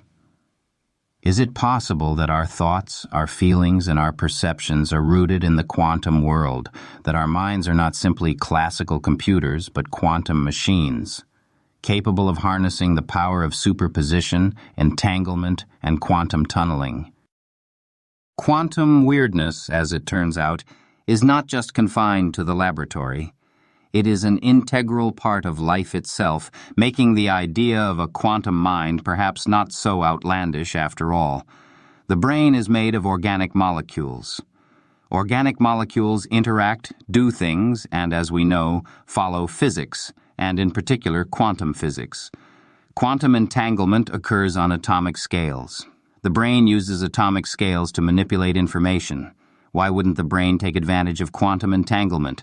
Is the brain in fact a quantum computer? These discoveries prompt a profound question. If quantum effects are so prevalent in the natural world, influencing everything from photosynthesis to bird migration, could they also underpin the very essence of consciousness? Could the exploration of quantum biology provide the missing piece in understanding the mind-matter connection? What if consciousness arises not just from the complex network of neurons, but from the subtle quantum processes humming within them? As we continue to unravel nature's subatomic secrets, the tantalizing possibility emerges that the quantum world, so often viewed as separate from our everyday experience, is in fact intimately intertwined with the very fabric of life, perhaps even with the elusive phenomenon we call consciousness.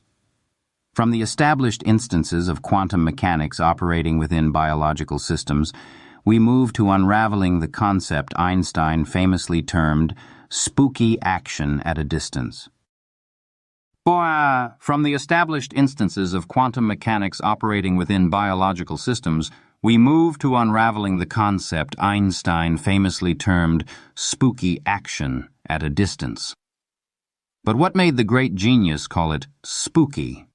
Was it a premonition of the mind-bending implications, or a simple admission that even the most brilliant minds can be perplexed by the universe's deepest mysteries? Prepare to enter the realm of quantum entanglement, a phenomenon so strange, so counterintuitive, that it challenges our most basic assumptions about space, time, and reality itself. Imagine two subatomic particles, perhaps two electrons, linked in a peculiar way. Create them together, let them interact, and then, no matter how vast the distance separating them, whether it is across a laboratory, across the galaxy, or even across the observable universe, these particles remain inextricably connected. Measure a property of one particle, say its spin, and instantaneously, the corresponding property of the other particle is determined. It is as if they are communicating faster than the speed of light, defying Einstein's own theory of relativity, which posits that nothing can travel faster than light speed. Einstein, along with Boris Podolsky and Nathan Rosen, first described this phenomenon in a 1935 paper, famously known as the EPR paradox. They argued that quantum entanglement implied that quantum mechanics was incomplete, that there must be some hidden variables, some unknown factors that explain the correlation between the entangled particles. Einstein, deeply uncomfortable with the implications of entanglement, famously dismissed it as spooky action at a distance, believing that it violated the principle of locality, the idea that an object is only directly influenced by its immediate surroundings. But experiments over the past several decades have confirmed that quantum entanglement is real, and that it does indeed violate the principle of locality. In countless experiments, scientists have created entangled particles and measured their properties at vast distances, demonstrating that the correlation between the particles is instantaneous, regardless of the separation between them. It's as if the universe is telling us that our classical notions of space and time are fundamentally flawed, that there are deeper connections, hidden realities that we are only beginning to glimpse. This leads to the concept of non-locality, the principle that measuring one entangled particle instantaneously influences the state of the other, regardless of the distance separating them. But does this mean that information can be transmitted faster than light? The answer, surprisingly, is no. While the correlation between entangled particles is instantaneous, it cannot be used to send signals faster than light. The outcome of measuring one entangled particle is random. Because of its very nature, it cannot be used to send a predetermined message to the other particle. Entanglement, therefore, cannot be used for faster-than-light communication. Even so, this doesn't diminish the impact of its implications. But what if consciousness itself operates via non-local principles? What if our thoughts, our intentions, our very minds are entangled with each other, or with the universe itself in ways that we do not yet understand? This is a speculation, of course, an idea that dances on the edge of science and philosophy, but it is an idea that is worth exploring given the bizarre realities of the quantum world. Could thoughts somehow leverage entanglement to affect distant reality? Is it possible that two minds, deeply connected by love, empathy, or shared intention, could influence each other across vast distances, bypassing the limitations of space and time? Could quantum entanglement be the physical basis for phenomena like telepathy, remote viewing, or even collective consciousness? These are questions that push the boundaries of our understanding, forcing us to confront the deepest mysteries of the universe and our place within it. Could it be that quantum entanglement is not just a strange phenomenon confined to the subatomic world, but a fundamental feature of reality, a cosmic web that connects everything in the universe? If entanglement connects particles across vast distances, is it possible that consciousness itself is also non-local, existing beyond the confines of individual brains? Imagine a vast network of interconnected minds, each influencing the others through the subtle threads of quantum entanglement. Could such a network give rise to emergent phenomena, collective intelligence, or even a shared sense of purpose? It might sound like science fiction, but as we delve deeper into the quantum world, the line between science and science fiction becomes increasingly blurred. Perhaps someday, we will discover that our minds are not just isolated islands of consciousness, but rather nodes in a vast, interconnected network, linked by the invisible threads of quantum entanglement. And if that were the case, what would it mean for our understanding of reality, of consciousness, and of our place in the cosmos? Could quantum entanglement open doors to unimaginable technologies, communication devices that transcend space and time, or even mind-machine interfaces that allow us to directly interact with the quantum world? Perhaps the very act of thinking about it influences the probabilities. These are the mind-bending implications of quantum entanglement, a phenomenon that continues to challenge our understanding of the universe and our place within it. Even Einstein couldn't fully dismiss it despite his skepticism. Could this spooky action at a distance be the key to understanding the deepest mysteries of consciousness and the potential for our thoughts to influence reality itself? But if our universe already seems strange and perhaps a little bit intimidating, brace yourself. There's a radical idea that takes all these quantum weirdnesses and asks, what if all of this isn't really real at all? What if we are living in a simulation? But if our universe already seems strange and perhaps a little bit intimidating, brace yourself. There's a radical idea that takes all these quantum weirdnesses and asks, what if all of this isn't really real at all? What if we are living in a simulation? Imagine turning on your computer one day and encountering a message. Welcome to Earth version 7.0. Please enjoy your simulated existence. A chilling thought, isn't it? The simulation hypothesis, popularized in recent decades but with roots stretching back to ancient philosophical musings, proposes that our entire reality is an elaborate computer simulation, indistinguishable from what we perceive as real. We are, in essence, characters in someone else's program. Think of it as a cosmic Sims game, played by beings far more advanced than ourselves. But why would anyone create such a simulation? The possibilities are endless. Perhaps it's an ancestor simulation where future humans are running simulations of their past to better understand their origins. Imagine generations of computer scientists running endless loops of history, tweaking parameters and observing the outcomes. Or perhaps it's a scientific experiment on an unimaginable scale, designed to study the emergence of consciousness or the evolution of civilizations. One of the most compelling arguments for the simulation hypothesis comes from the realm of computing power. Think of the exponential growth in computing technology over the past 50 years. From room-sized mainframes to pocket-sized smartphones, our ability to process information has increased at an astonishing rate. If this trend continues, it's conceivable that future civilizations will possess the computational power to simulate entire universes, complete with conscious beings. Oxford philosopher Nick Bostrom articulated this point in his now famous simulation argument. He argued that one of three propositions must be true. First, that virtually all civilizations at our level of technological advancement go extinct before they develop the capacity to run high-fidelity simulations. Second, that virtually no civilizations that reach the technological capacity to run high-fidelity simulations choose to run them. Or third, that we are almost certainly living in a computer simulation. Bostrom himself believes that the third option is the most likely. But how would concepts like consciousness and the power of thought function within such a framework?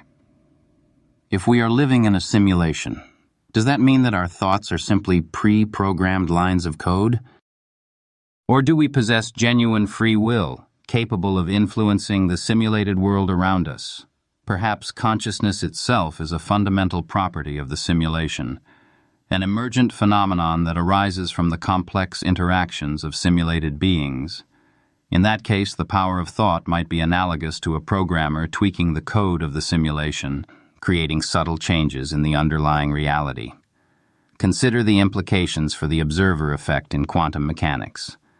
If our reality is a simulation, then the act of observation might be akin to rendering a portion of the simulated world. The simulation might only need to fully render the areas that are being actively observed, leaving the rest of the world in a less detailed, more probabilistic state. It would be like a video game that only renders the immediate vicinity of the player while leaving the distant landscapes in a lower resolution. Could changing reality with thought simply be akin to exploiting glitches or user privileges within the simulated code? Perhaps our minds possess the ability to interact with the underlying code of the simulation, to subtly alter the parameters and influence the outcomes. Think of it as a cosmic debugging tool, allowing us to tweak the reality around us. It's like stumbling upon a hidden cheat code in a video game, allowing you to access powers and abilities that were not originally intended. But if we are living in a simulation, who are the simulators? Are they benevolent beings guiding us along a predetermined path? Or are they detached observers, simply studying our behavior without intervening? Perhaps they are long gone, leaving the simulation to run on its own, evolving according to its own internal logic. Or could the simulators even be us from the future? Perhaps that's why they are invested in us. They're invested in their own existence. Maybe the outcome of the simulation will affect their lives. This chapter adds another layer of philosophical inquiry into the nature of reality itself.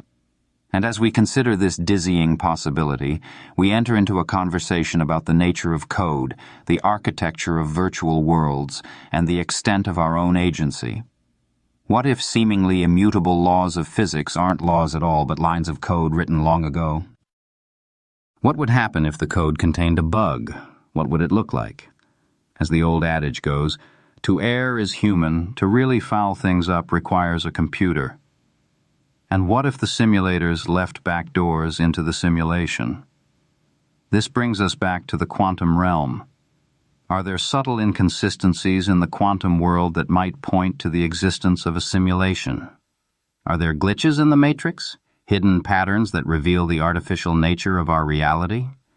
While there is no definitive evidence to support the simulation hypothesis, it remains a thought-provoking possibility, one that challenges our most fundamental assumptions about the nature of existence.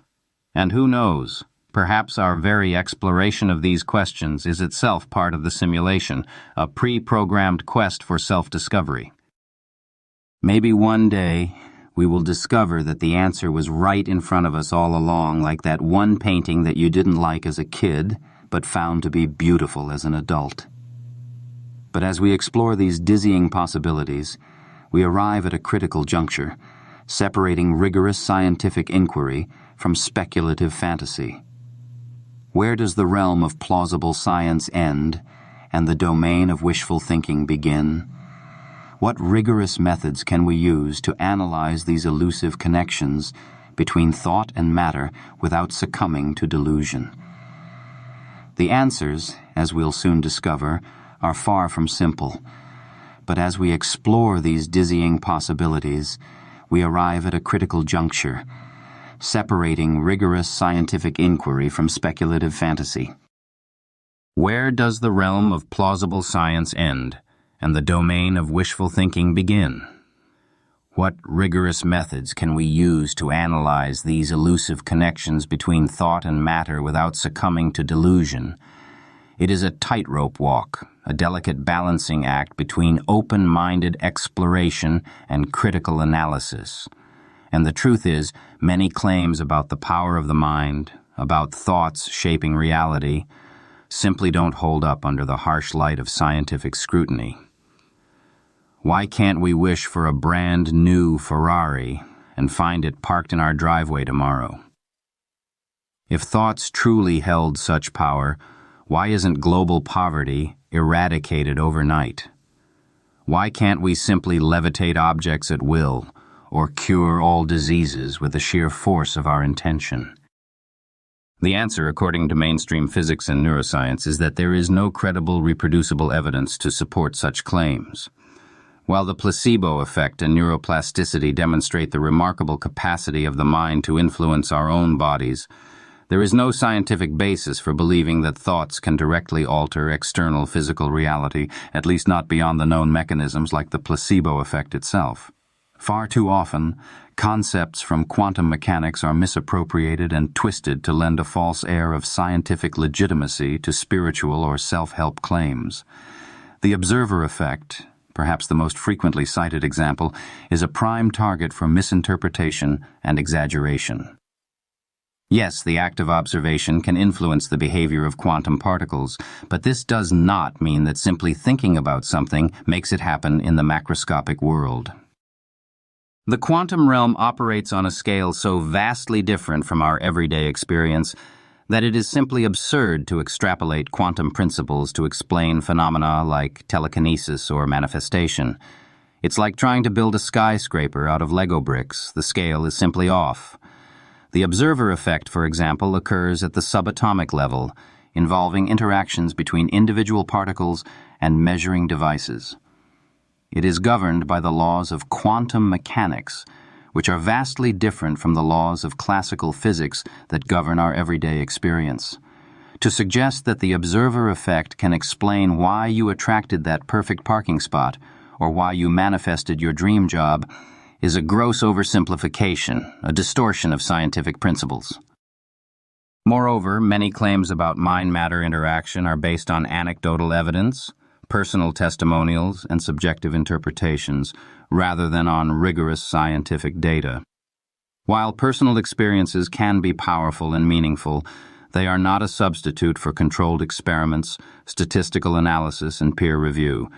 Just because you feel like your thoughts influenced an event does not mean that they actually did. Our brains are masters of pattern recognition, often finding connections where none exist. We are prone to cognitive biases, such as confirmation bias, where we selectively notice information that confirms our pre-existing beliefs while ignoring information that contradicts them.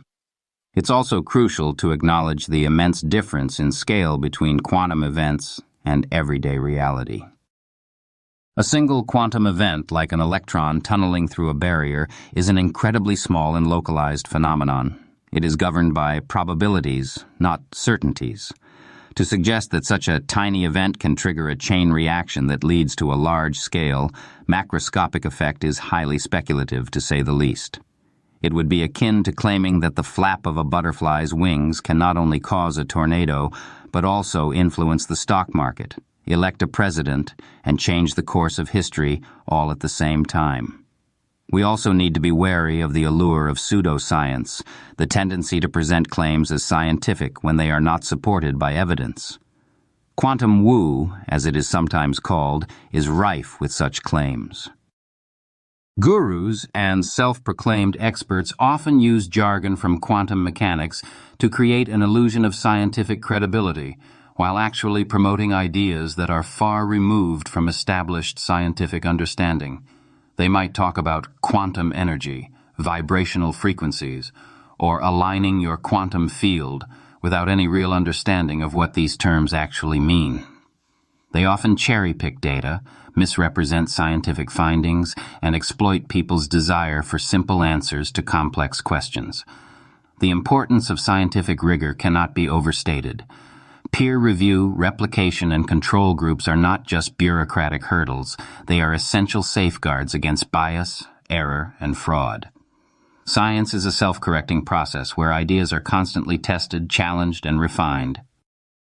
Claims that cannot withstand this scrutiny should be treated with skepticism, not blind faith. It's a hard, humbling process, but it is the only way to separate fact from fiction, to distinguish between genuine scientific discovery and wishful thinking. To put it bluntly, extraordinary claims require extraordinary evidence. And when it comes to the power of the mind to directly alter external physical reality, that extraordinary evidence simply isn't there. It's about delineating the boundary between established scientific understanding and speculative or unfounded claims. This doesn't mean, however, that the power of the mind is insignificant.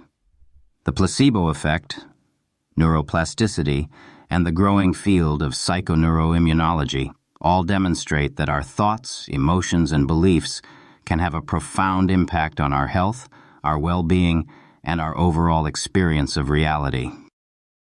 But it's a matter of understanding the limits of that influence, of recognizing the difference between shaping our internal world and directly manipulating the external world. So, where do we go from here?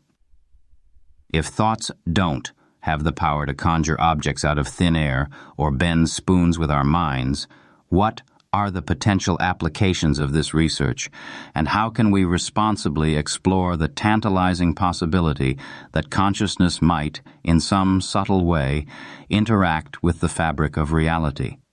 But if thoughts don't have the power to conjure objects out of thin air or bend spoons with our minds, what are the potential applications of this research, and how can we responsibly explore the tantalizing possibility that consciousness might, in some subtle way, interact with the fabric of reality? Are we destined to forever be shackled to the cold, hard materialism of classical physics, or is there a path forward that allows us to embrace the power of the mind without abandoning scientific rigor? The answer lies in critical thinking, in questioning claims, and in a deep respect for the scientific method. Let's be clear. Quantum mechanics is not a magic wand. It is a highly complex and sophisticated theory that describes the behavior of the subatomic world. It is not a get-rich-quick scheme, a shortcut to enlightenment, or a justification for believing whatever you want to believe. It is a science, and like all sciences, it demands evidence, skepticism, and a willingness to change our minds in the face of new data. But all too often, this complexity is glossed over, traded for simple sound bites and catchy phrases. The World Wide Web is awash with claims that quantum mechanics can be used to manifest your desires, attract wealth, or even achieve immortality. Gurus and self-proclaimed experts hawk expensive courses and books, promising to unlock your quantum potential and transform your life. They sprinkle their pitches with scientific-sounding jargon, hoping to impress and confuse their audience. But beneath the veneer of science lies a foundation of misrepresentation, exaggeration, and outright falsehood. It's a seductive narrative. Who wouldn't want to believe they hold the keys to unlocking infinite power? But like any siren song, it's one that must be resisted. Consider the law of attraction, a popular belief that positive thoughts attract positive experiences, and negative thoughts attract negative experiences. Proponents of the law of attraction often cite quantum mechanics as scientific proof that our thoughts shape reality. They claim that our thoughts vibrate at a certain frequency, attracting similar vibrations from the universe. It sounds impressive, but it is utter nonsense. There is no scientific evidence to support the law of attraction, and it is based on a fundamental misunderstanding of quantum mechanics. Our thoughts are complex electrochemical processes occurring in the brain. They do not have a frequency in the way that electromagnetic waves do, and they do not exert a direct force on the external world. To suggest that the law of attraction is somehow validated by quantum mechanics is not only misleading, it is deeply irresponsible. It promotes magical thinking, encourages people to blame themselves for their misfortunes, and can even lead to dangerous health decisions as people forego conventional medical treatment in favor of unproven alternative therapies. Perhaps you've encountered the concept of quantum healing, the claim that quantum mechanics can be used to cure diseases and heal injuries. Proponents of quantum healing often argue that diseases are caused by imbalances in our quantum energy field, and that by aligning our vibrations, we can restore health and vitality. Once again, there is no scientific evidence to support these claims. Diseases are caused by a variety of factors, including genetics, lifestyle, and environmental exposures. Quantum mechanics has no direct role to play in the development or treatment of most illnesses. It's tempting to believe that there's a hidden key, a secret formula that unlocks untold power within our minds. Perhaps that's why so many are willing to overlook the absence of evidence, drawn instead to the promises and possibilities.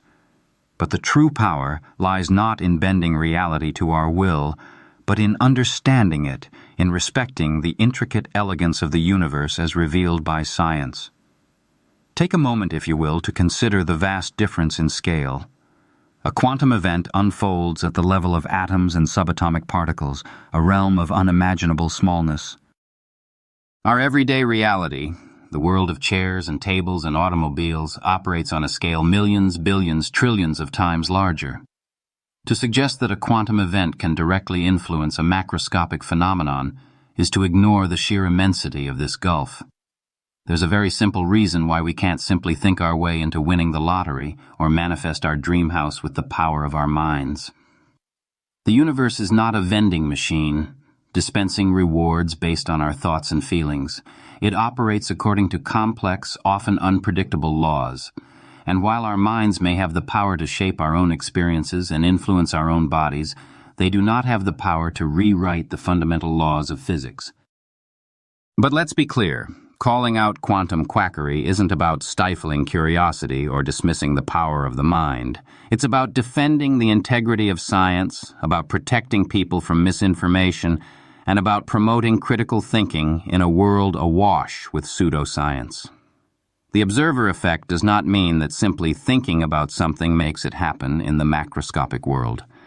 What it does mean is that we must emphasize the importance of scientific rigor, peer review, and the vast difference in scale between quantum events and everyday reality. So, where do we go from here? If thoughts don't have the power to conjure objects out of thin air or bend spoons with our minds, what are the potential applications of this research, and how can we responsibly explore the tantalizing possibility that consciousness might, in some subtle way, interact with the fabric of reality?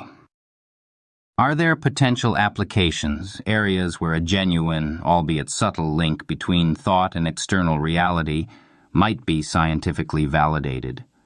And if so, what are the ethical implications of such a discovery, the responsibilities that would come with wielding such power? So, we've exposed the charlatans, debunked the overblown claims, and reminded ourselves of the scientific method's crucial role as a truth filter. But this leaves us with a lingering question.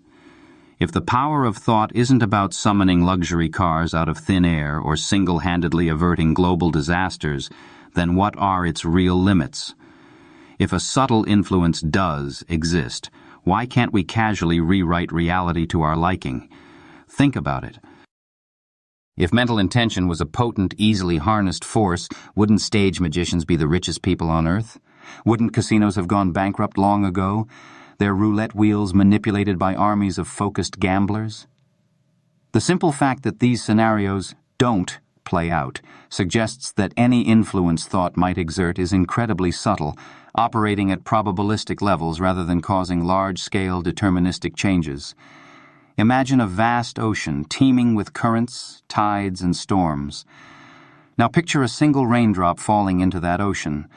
While the raindrop does create a ripple, its effect is quickly dissipated, overwhelmed by the sheer magnitude of the ocean.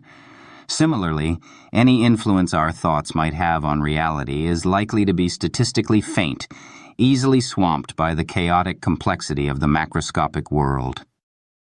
Classical physics, with its well-established laws of motion, gravity, and electromagnetism, reigns supreme at the scale we experience daily. These forces are incredibly powerful and predictable, dwarfing any subtle influence our minds might exert. Let's say you're trying to influence the outcome of a coin flip using your intention. You concentrate with all your might, willing the coin to land on heads.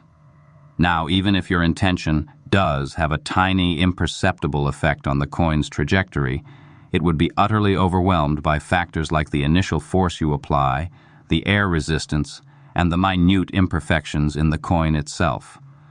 All of these classical factors would conspire to make the outcome essentially random regardless of your mental efforts. It's also worth bearing in mind that the effect if such power was real is too low. Therefore, if such power was real, it would be statistically faint, small, and hardly noticeable. Think of the brain. In ways we don't yet understand, coherence of thought can produce subtle, measurable effects. However, it is important to note that if there is an effect from collective consciousness, it is not strong enough to, say, make a person win the lottery every time they buy a ticket. If such power were easy to access, the world would probably look like a very different place. Even in the quantum realm, where probabilities reign supreme, the influence of thought is likely to be minuscule. Imagine trying to nudge a single electron into a slightly different orbit using your intention alone. Even if you succeeded, that tiny change would likely be masked by the constant thermal fluctuations and quantum noise that pervade the subatomic world. It would be like trying to whisper a secret in the middle of a roaring rock concert. Your voice would simply be drowned out by the surrounding cacophony.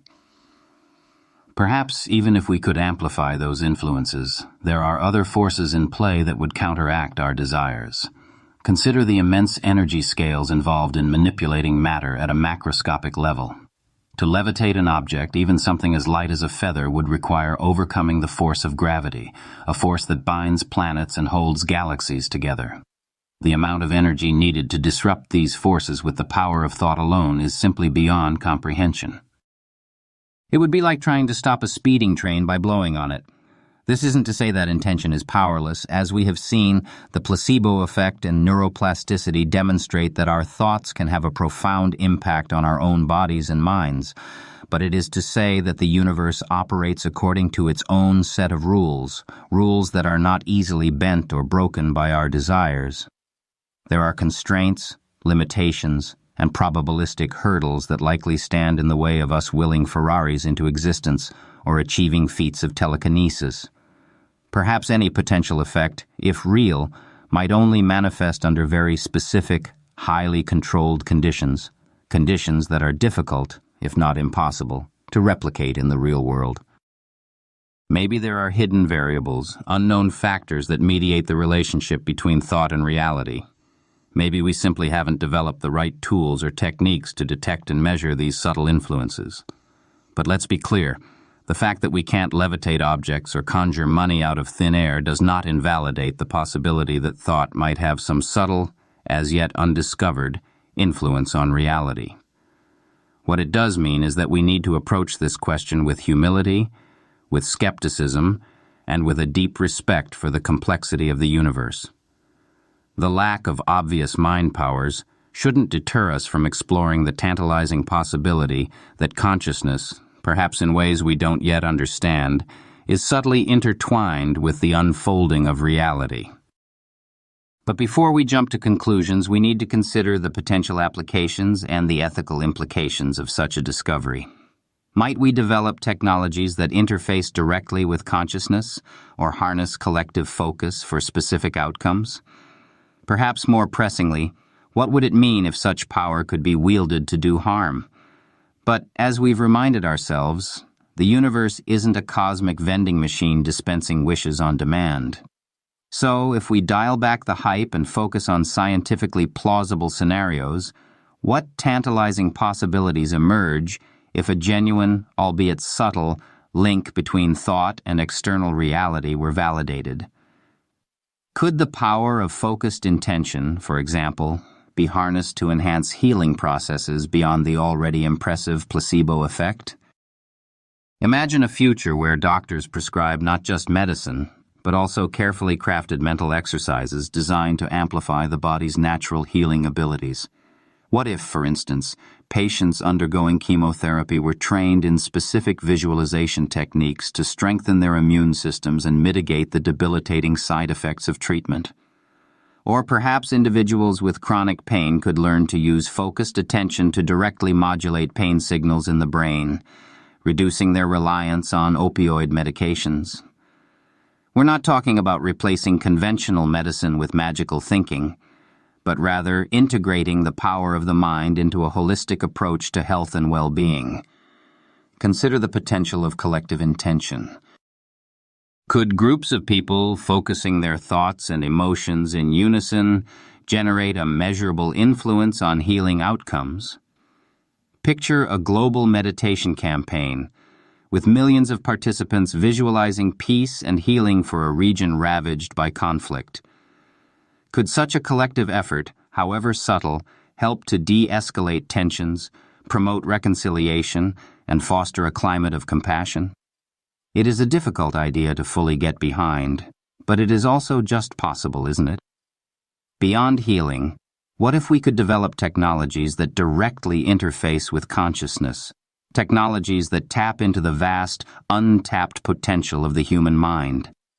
Might we create brain-computer interfaces that allow individuals with paralysis to control prosthetic limbs with their thoughts alone, restoring their mobility and independence? Or perhaps we could develop neurofeedback systems that help us to regulate our emotions, enhance our cognitive abilities, and even tap into states of heightened creativity and insight? The possibilities are as vast as the human imagination, but we must proceed with caution, grounded in scientific evidence and guided by ethical principles. We also must proceed with caution, because if humans could reliably influence reality with their thoughts, who would control this power? What would be the limits? One particularly intriguing area of speculation involves the potential for technologies that harness collective focus for specific outcomes. Envision a world where communities collaborate through interconnected devices, amplifying shared intentions for collective problem-solving. Perhaps this could lead to breakthroughs in scientific discovery, environmental conservation, or even economic stability, driven by the power of synchronized thought. The trick is to discover such connections. While such technologies remain firmly in the realm of speculation, they represent a tantalizing glimpse into a future where the power of consciousness is not just a philosophical concept, but a tangible force shaping our world. But with the potential for such extraordinary power comes an equally extraordinary responsibility. And what unforeseen consequences might arise from technologies that amplify and externalize our thoughts? Could it lead to a chaotic world governed by conflicting intentions or create new forms of inequality, where those with the strongest mental focus dominate those with the weakest? Those are the questions that are perhaps worth more focus. If we do succeed in unlocking the secrets of mind-matter interaction, we will need to grapple with profound ethical dilemmas. Who would control this power, and how could it be misused for manipulation, control, or even harm? What safeguards would be necessary to protect individual autonomy and prevent the abuse of collective consciousness technologies? These are not just abstract philosophical questions. They are practical challenges that we must address head-on if we are to responsibly explore the potential of the mind. So, let's be clear. Any exploration of future technologies related to the power of thought must be grounded in a deep respect for human dignity, autonomy, and well-being. We must prioritize the ethical implications of our research, ensuring that these technologies are used for the benefit of all, not just for the privileged few. As we chart this uncharted territory, there is so much more to contemplate. We have been peering into the hidden corners of reality, exploring the tantalizing possibility that our minds might possess a subtle influence over the world around us. But if such a power were to be truly unlocked, if humans could reliably shape reality with their thoughts, we would be facing not just a scientific revolution, but an ethical earthquake. Imagine a world where the power to influence events, to alter outcomes, to even subtly manipulate the physical world resided not in governments, corporations, or armies, but within the minds of individuals. Who would control this power? And perhaps more importantly, who would be controlled by it? Think of the implications for politics. Would elections become battles of mental will, where the candidate with the strongest focus, the most unwavering intention, could sway the minds of voters regardless of their policies or qualifications? Would governments be able to subtly influence public opinion, shaping the narrative to suit their agendas, without anyone even realizing they were being manipulated? It's not too different from modern-day problems now, is it?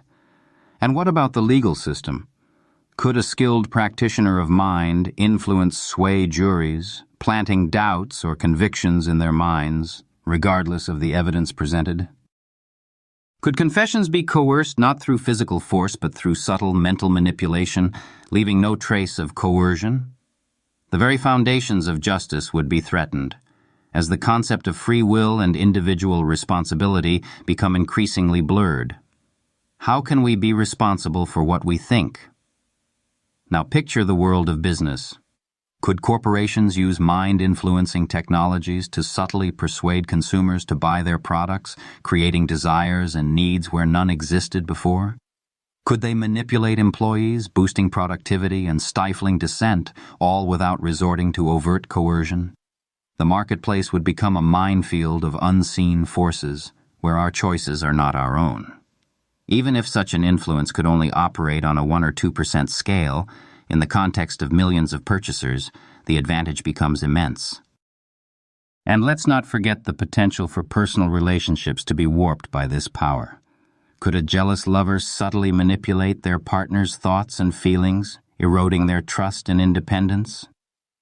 Could a manipulative parent subtly shape their child's personality, molding them into the person they desire, rather than allowing them to blossom into their own unique selves?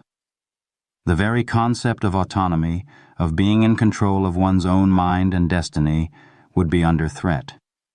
But perhaps the most chilling prospect of all is the potential for mind control to be used for malicious purposes. Imagine a world where terrorists could subtly influence the thoughts and actions of their victims, turning them into unwitting accomplices in their own destruction. Or where governments could use mind control to suppress dissent, silence opposition, and maintain their grip on power. The possibilities for abuse are endless. Consider the potential for a new form of inequality, where those with the strongest mental focus and the most advanced mind-influencing technologies could dominate those who are less skilled or less equipped. It would create a society divided not by wealth or status, but by mental power. The implications are staggering. A world where thoughts can reliably alter reality would demand a new ethical framework, a new set of laws, and a new understanding of what it means to be human. We would need to grapple with fundamental questions about free will, responsibility, and the nature of consciousness itself. Who has the right to influence the minds of others? What are the limits of that influence? And how can we protect ourselves from being manipulated? These are not just abstract philosophical questions. They are urgent ethical dilemmas that we must confront head-on if we are to responsibly explore the potential of the mind. We need to develop robust safeguards to prevent the misuse of mind-influencing technologies. We need to establish clear ethical guidelines for their development and use. And we need to foster a culture of critical thinking and media literacy so that people can recognize and resist attempts at manipulation. We may ask, what happens if technology will not allow us to distinguish our thoughts from those that were implemented to us? The potential for a chaotic world governed by conflicting intentions is very real. Imagine a society where everyone is trying to influence everyone else, creating a constant cacophony of mental noise. It would be a world of perpetual conflict, where trust is eroded and cooperation becomes impossible. It would also lead to new forms of inequality. If the power to influence reality is not distributed equally, it could exacerbate existing social disparities, creating a world where the rich and powerful have even more control over the lives of the less fortunate. It would create a world where the poor and needy are controlled by the powerful and wealthy. They already are, some may say. As we contemplate these ethical minefields, one thing becomes clear. The exploration of mind-matter interaction is not just a scientific endeavor, it is a moral imperative. We must proceed with caution, guided by ethical principles and a deep respect for human dignity. We need to ensure that any technologies that emerge from this research are used for the benefit of all, not just for the privileged few. We also need to be prepared for the possibility that some questions simply cannot be answered, that some doors are best left unopened. Are we equipped to wield such power responsibly, or are we destined to succumb to its seductive allure? And perhaps most importantly, what can we do to prepare for the challenges that lie ahead? Perhaps it's time to move on from what if to what now. What steps can we take to ensure that the exploration of these profound mysteries is guided by wisdom, compassion, and a deep respect for the delicate balance of our world? But even more remarkably, our brain's ability to adapt and change goes far beyond the realm of belief and expectation. So, where does this leave us? Poised on the edge of knowing, perhaps, but still grappling with a fundamental question. If we can't simply wish a new sports car into existence, how does our subjective experience of reality differ from the objective reality studied by science? Consider this. Are there two realities? One out there, a cold, hard, measurable universe governed by the immutable laws of physics. And another, an internal landscape, a shimmering, ever-shifting world shaped by our thoughts, beliefs, and biases. Or are they two sides of the same coin? It is a question that has puzzled philosophers and scientists for centuries, and the answer, it seems, is both profound and unsettling. Our subjective perception of reality is not a perfect mirror reflecting the world as it truly is. It is a lens, filtered through the unique prism of our minds, colored by our past experiences, our cultural conditioning, and our deeply held beliefs. What we perceive as real is, in fact, a construct, a carefully curated version of reality that is tailored to fit our individual worldview. Think of it like this. You're watching a movie, but instead of simply viewing the film as it is, you're also subtly editing it in real time, adjusting the colors, tweaking the dialogue, and even rewriting the plot to better align with your own preferences and expectations. That is essentially what our brains are doing all the time, unconsciously shaping our perception of reality to create a more coherent and meaningful experience. But how does this happen? The answer lies in a complex interplay of cognitive biases, mental shortcuts, and unconscious assumptions that shape the way we interpret information. And one of the most pervasive and powerful of these biases is confirmation bias, a tendency to selectively notice and favor information that confirms our pre-existing beliefs, while ignoring or downplaying information that contradicts them. It is also the reason why you can't convince someone who supports a candidate that they are wrong. Imagine you're convinced that a certain political party is responsible for all the world's problems. You will likely seek out news articles, social media posts, and conversations that support this view, while dismissing or discrediting any evidence that suggests otherwise. You might even interpret neutral events in a way that reinforces your existing beliefs, seeing conspiracies and hidden agendas where none exist. It's like wearing a pair of tinted glasses, selectively filtering the light to create a distorted image of the world. Everything you see takes on the color of your pre-existing beliefs, making it difficult to perceive reality as it truly is. It also makes it increasingly difficult to impossible to discuss opposing ideas with someone who holds a different view. And the danger of confirmation bias is that it can create self-fulfilling prophecies where our beliefs actually shape the reality we experience. If you believe that you are destined to fail, you might subconsciously sabotage your own efforts, ensuring that your prediction comes true. If you believe that the world is a dangerous place, you might become more fearful and withdrawn, limiting your opportunities and reinforcing your negative beliefs. It's as if our brains are constantly searching for patterns, seeking out evidence to support our pre-existing worldview. But what if the patterns we find are simply reflections of our own biases, distortions of reality created by the lens through which we perceive the world? How much of the reality we interact with is simply altered perception rather than altered physics? Are we truly objective observers of the universe? Or are we all living in our own personalized echo chambers, hearing only what we want to hear, seeing only what we want to see, feeling only what we want to feel? Perhaps each of us is living in our own version of the universe. Take, for example, the power of suggestion. If a doctor tells you that a medication is highly effective, you are more likely to experience a positive outcome, even if the medication is a placebo.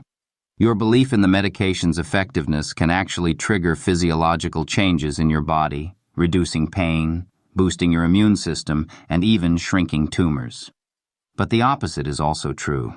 If a doctor warns you about the potential side effects of a medication, you are more likely to experience those side effects, even if they are purely psychological in nature. Your negative expectations can actually trigger unpleasant physical sensations such as nausea, headaches, or fatigue.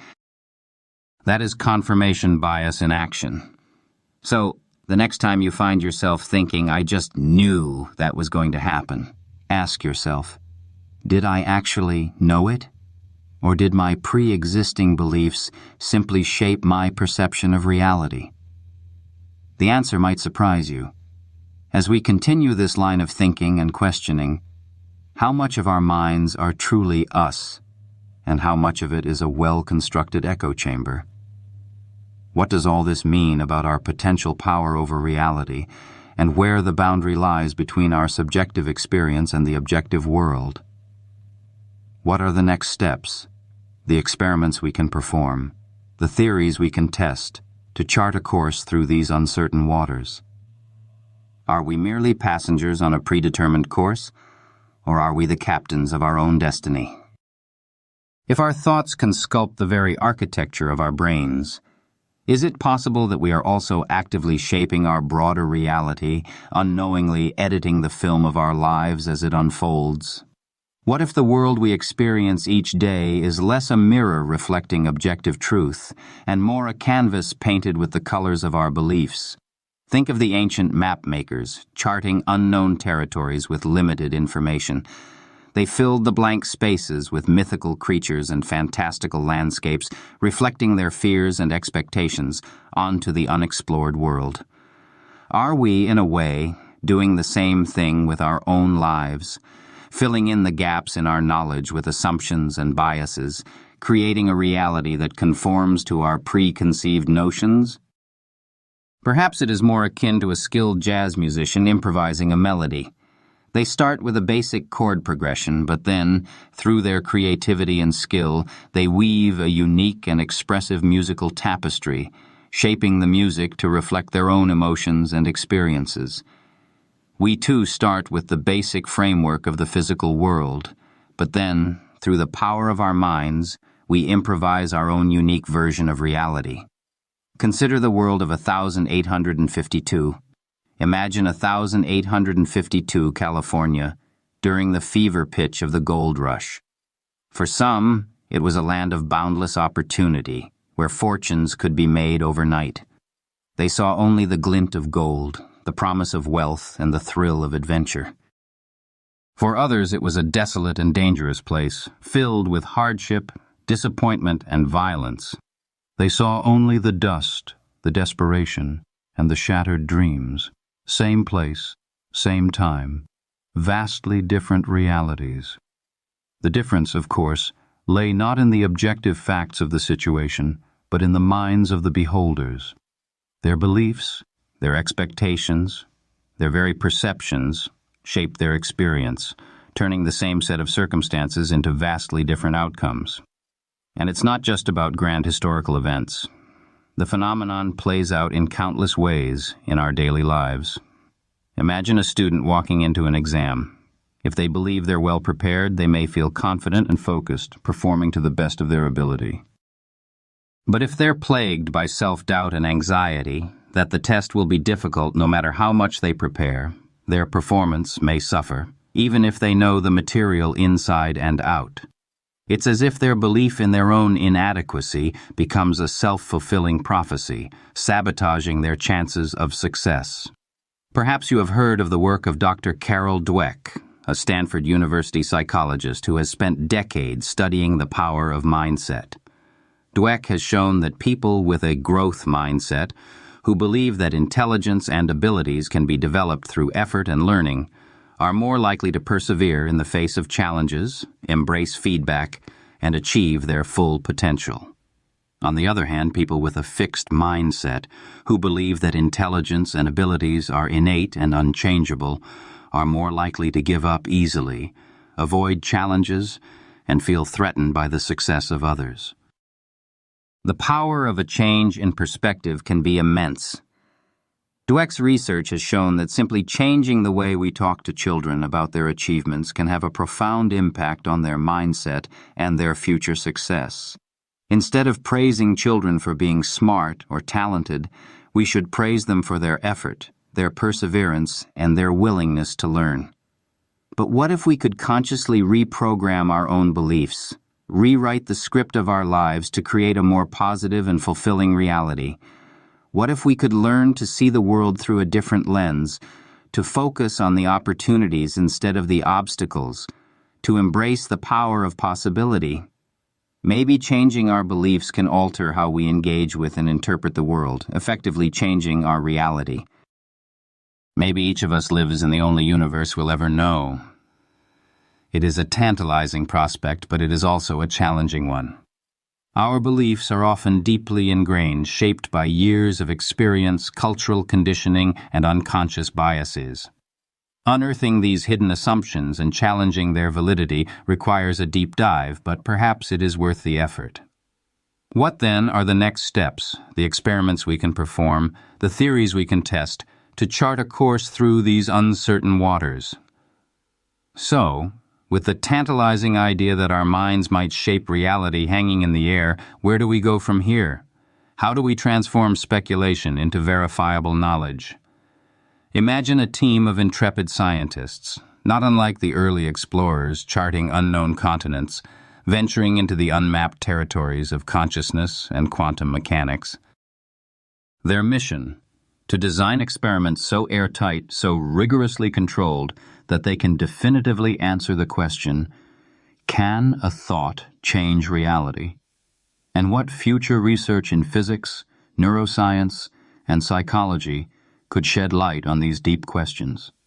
The first step, of course, is acknowledging the immense challenges that lie ahead.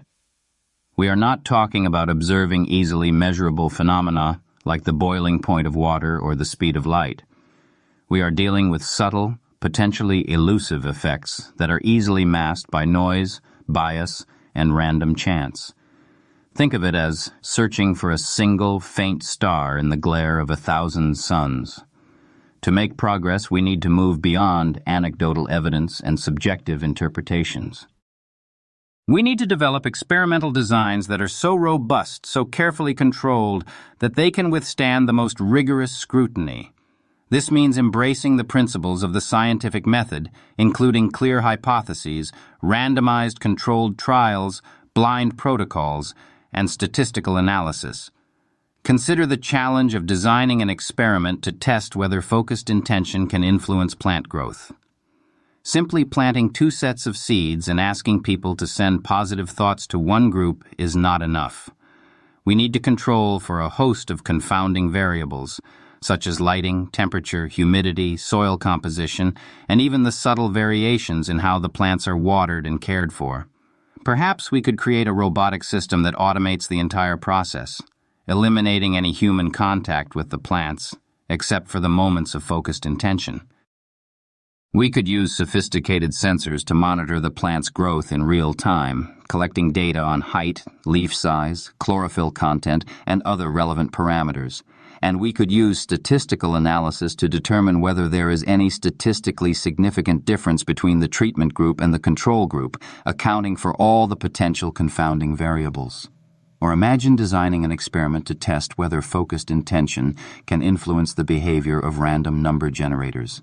Again, we need to be incredibly careful to avoid bias and statistical artifacts. Perhaps we could use a network of random number generators distributed across multiple laboratories, each generating data independently and simultaneously. We could then ask participants to focus their intention on a specific generator, attempting to bias its output in a predetermined direction.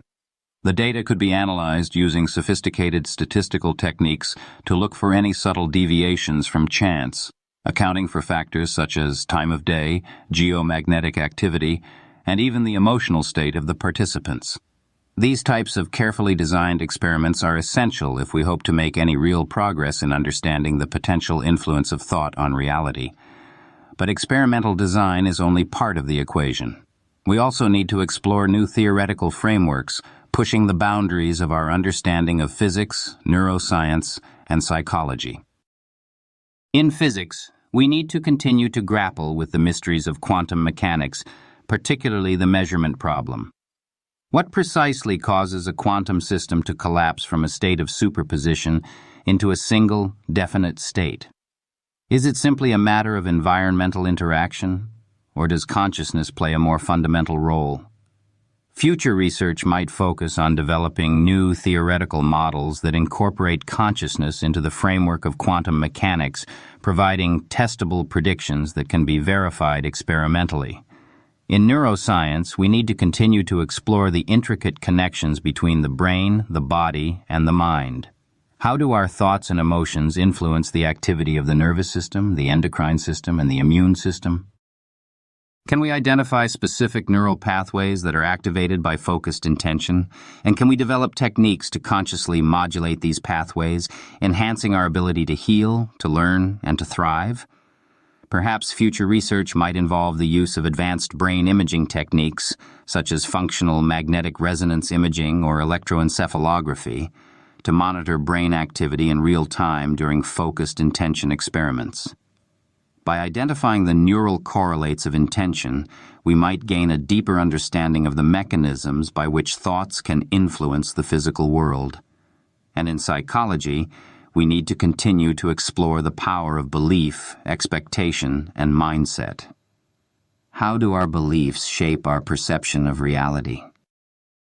How can we cultivate a more positive and empowering mindset? And how can we harness the power of suggestion to enhance healing, improve performance, and foster well-being? Perhaps future research might focus on developing new psychological interventions that are designed to promote positive beliefs, reduce negative expectations, and enhance the power of intention. These interventions could be combined with other therapies such as meditation, mindfulness, or cognitive behavioral therapy to create a holistic approach to mental and physical well-being. One of the most significant challenges in this area is the inherent difficulty in isolating and measuring such potentially elusive effects. The human mind is a complex and dynamic system, and it is influenced by a myriad of factors, both internal and external. To isolate the specific effect of intention, we need to carefully control for all these other variables, creating a highly artificial and sterile environment, but perhaps there is a way to embrace the complexity of the real world rather than trying to eliminate it. Perhaps we could design experiments that are conducted in natural settings, using real-world outcomes as our measures of success. Imagine, for example, studying the effect of focused intention on the recovery of patients undergoing surgery. Instead of confining the patients to a laboratory, we could allow them to recover in their own homes, surrounded by their families and friends.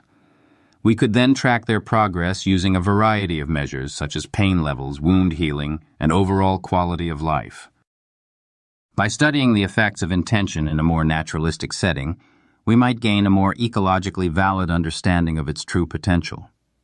It also provides a challenge that, while some view as near impossible, others welcome to test their theories. We must not give up. The only constant is that everything always changes. Is it possible that what we perceive as the boundaries of knowledge are merely the shores of an infinite ocean? That for every answer we uncover, 1,000 new questions bloom, beckoning us to explore ever deeper into the mysteries of existence? Perhaps the true mark of scientific progress isn't the accumulation of facts, but the humbling realization of how much remains beyond our grasp. The sensitivity of chaotic systems, the probabilistic nature of quantum mechanics, the mystery of observation, and the enigma of consciousness.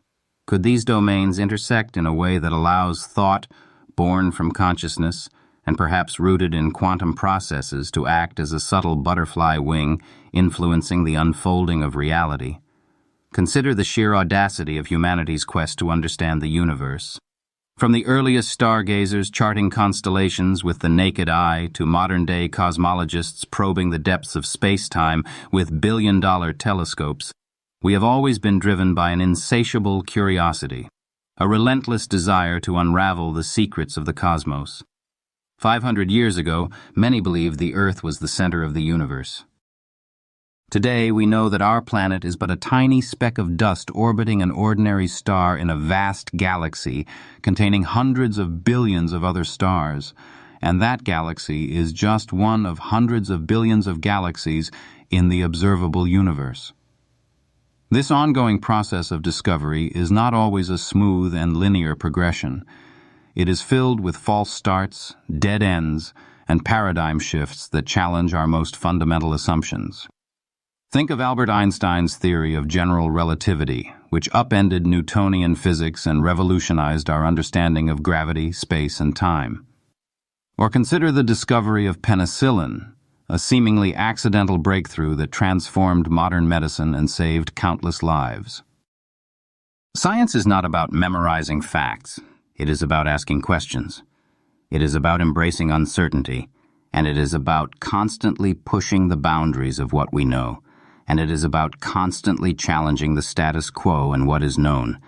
It is a celebration of the human intellect. Every answer comes with multiple questions, and those questions are what drive the scientific process.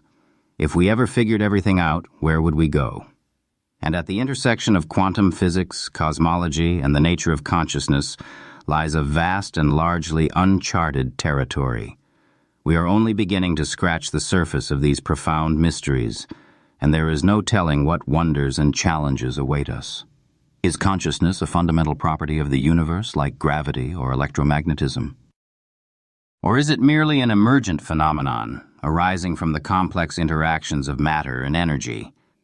How does the quantum world, with its superposition, entanglement, and non-locality, relate to our everyday experience of reality? And can our thoughts and intentions somehow influence the unfolding of events, shaping the world around us in ways that we do not yet understand?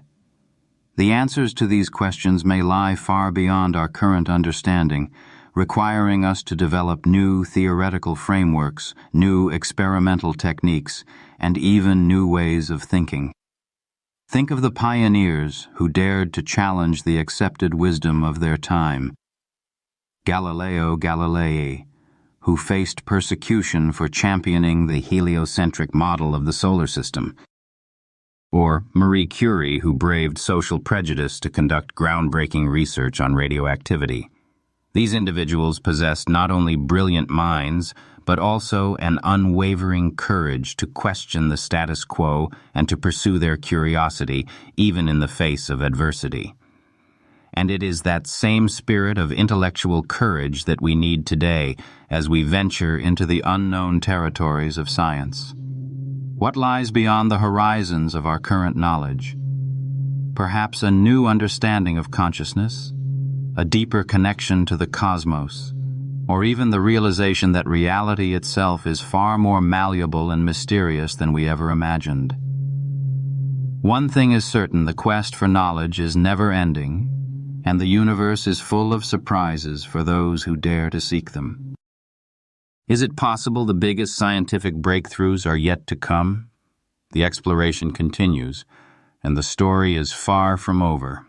From the frontiers of science, where we've glimpsed the potential for minds to reshape themselves and perhaps even touch the world beyond, we now arrive at a pivotal moment of synthesis. It is time to weave together the seemingly disparate threads that we have so diligently gathered, the echoes of a deeper truth. Can these threads, representing some of science's most confounding mysteries, be knit together to form a coherent tapestry, a glimpse of an answer to the question that has resonated throughout this entire journey? Consider the sensitivity of chaotic systems, a world where a butterfly's wings can, in theory, trigger a tornado. And the probabilistic nature of quantum mechanics, where particles exist in multiple states at once, collapsing into definiteness only when observed. Couple that with the mystery of observation, the unsettling idea that our very act of looking can alter reality at its most fundamental level. Then consider the enigma of consciousness, that subjective experience of being aware that something it is like to be alive that has eluded definition for millennia. Could these domains possibly intersect? Could they intertwine in a way that allows thought, that elusive flicker of consciousness, born perhaps from quantum processes deep within the brain, to act as a subtle butterfly wing, initiating a cascade of events that influence the unfolding of reality?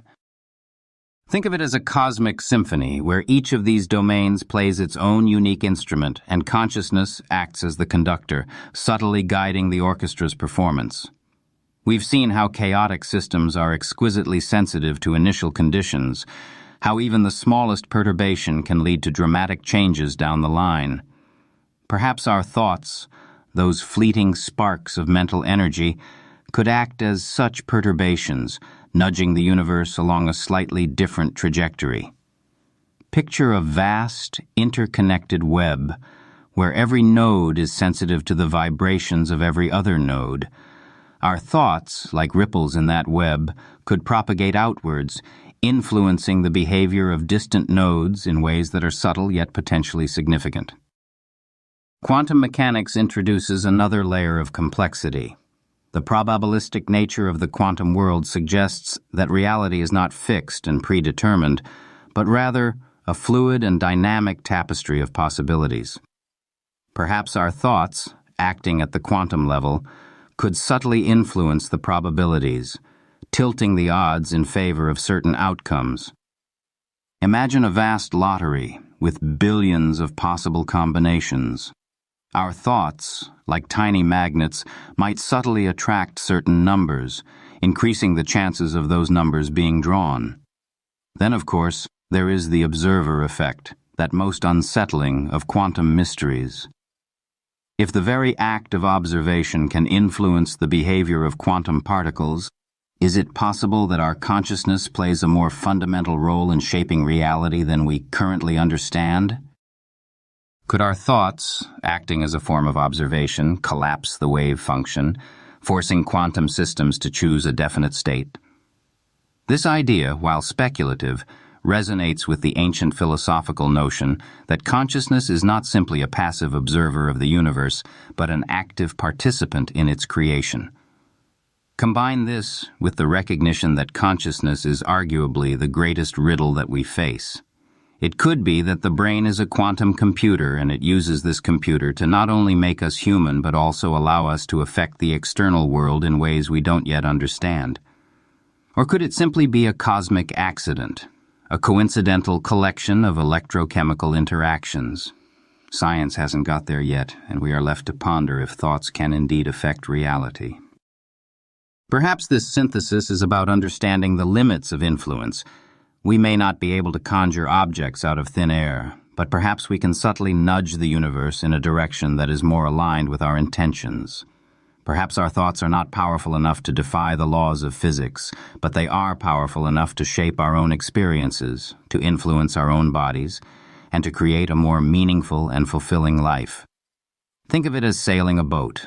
You cannot control the wind, but you can adjust your sails to catch the wind and steer yourself towards your desired destination.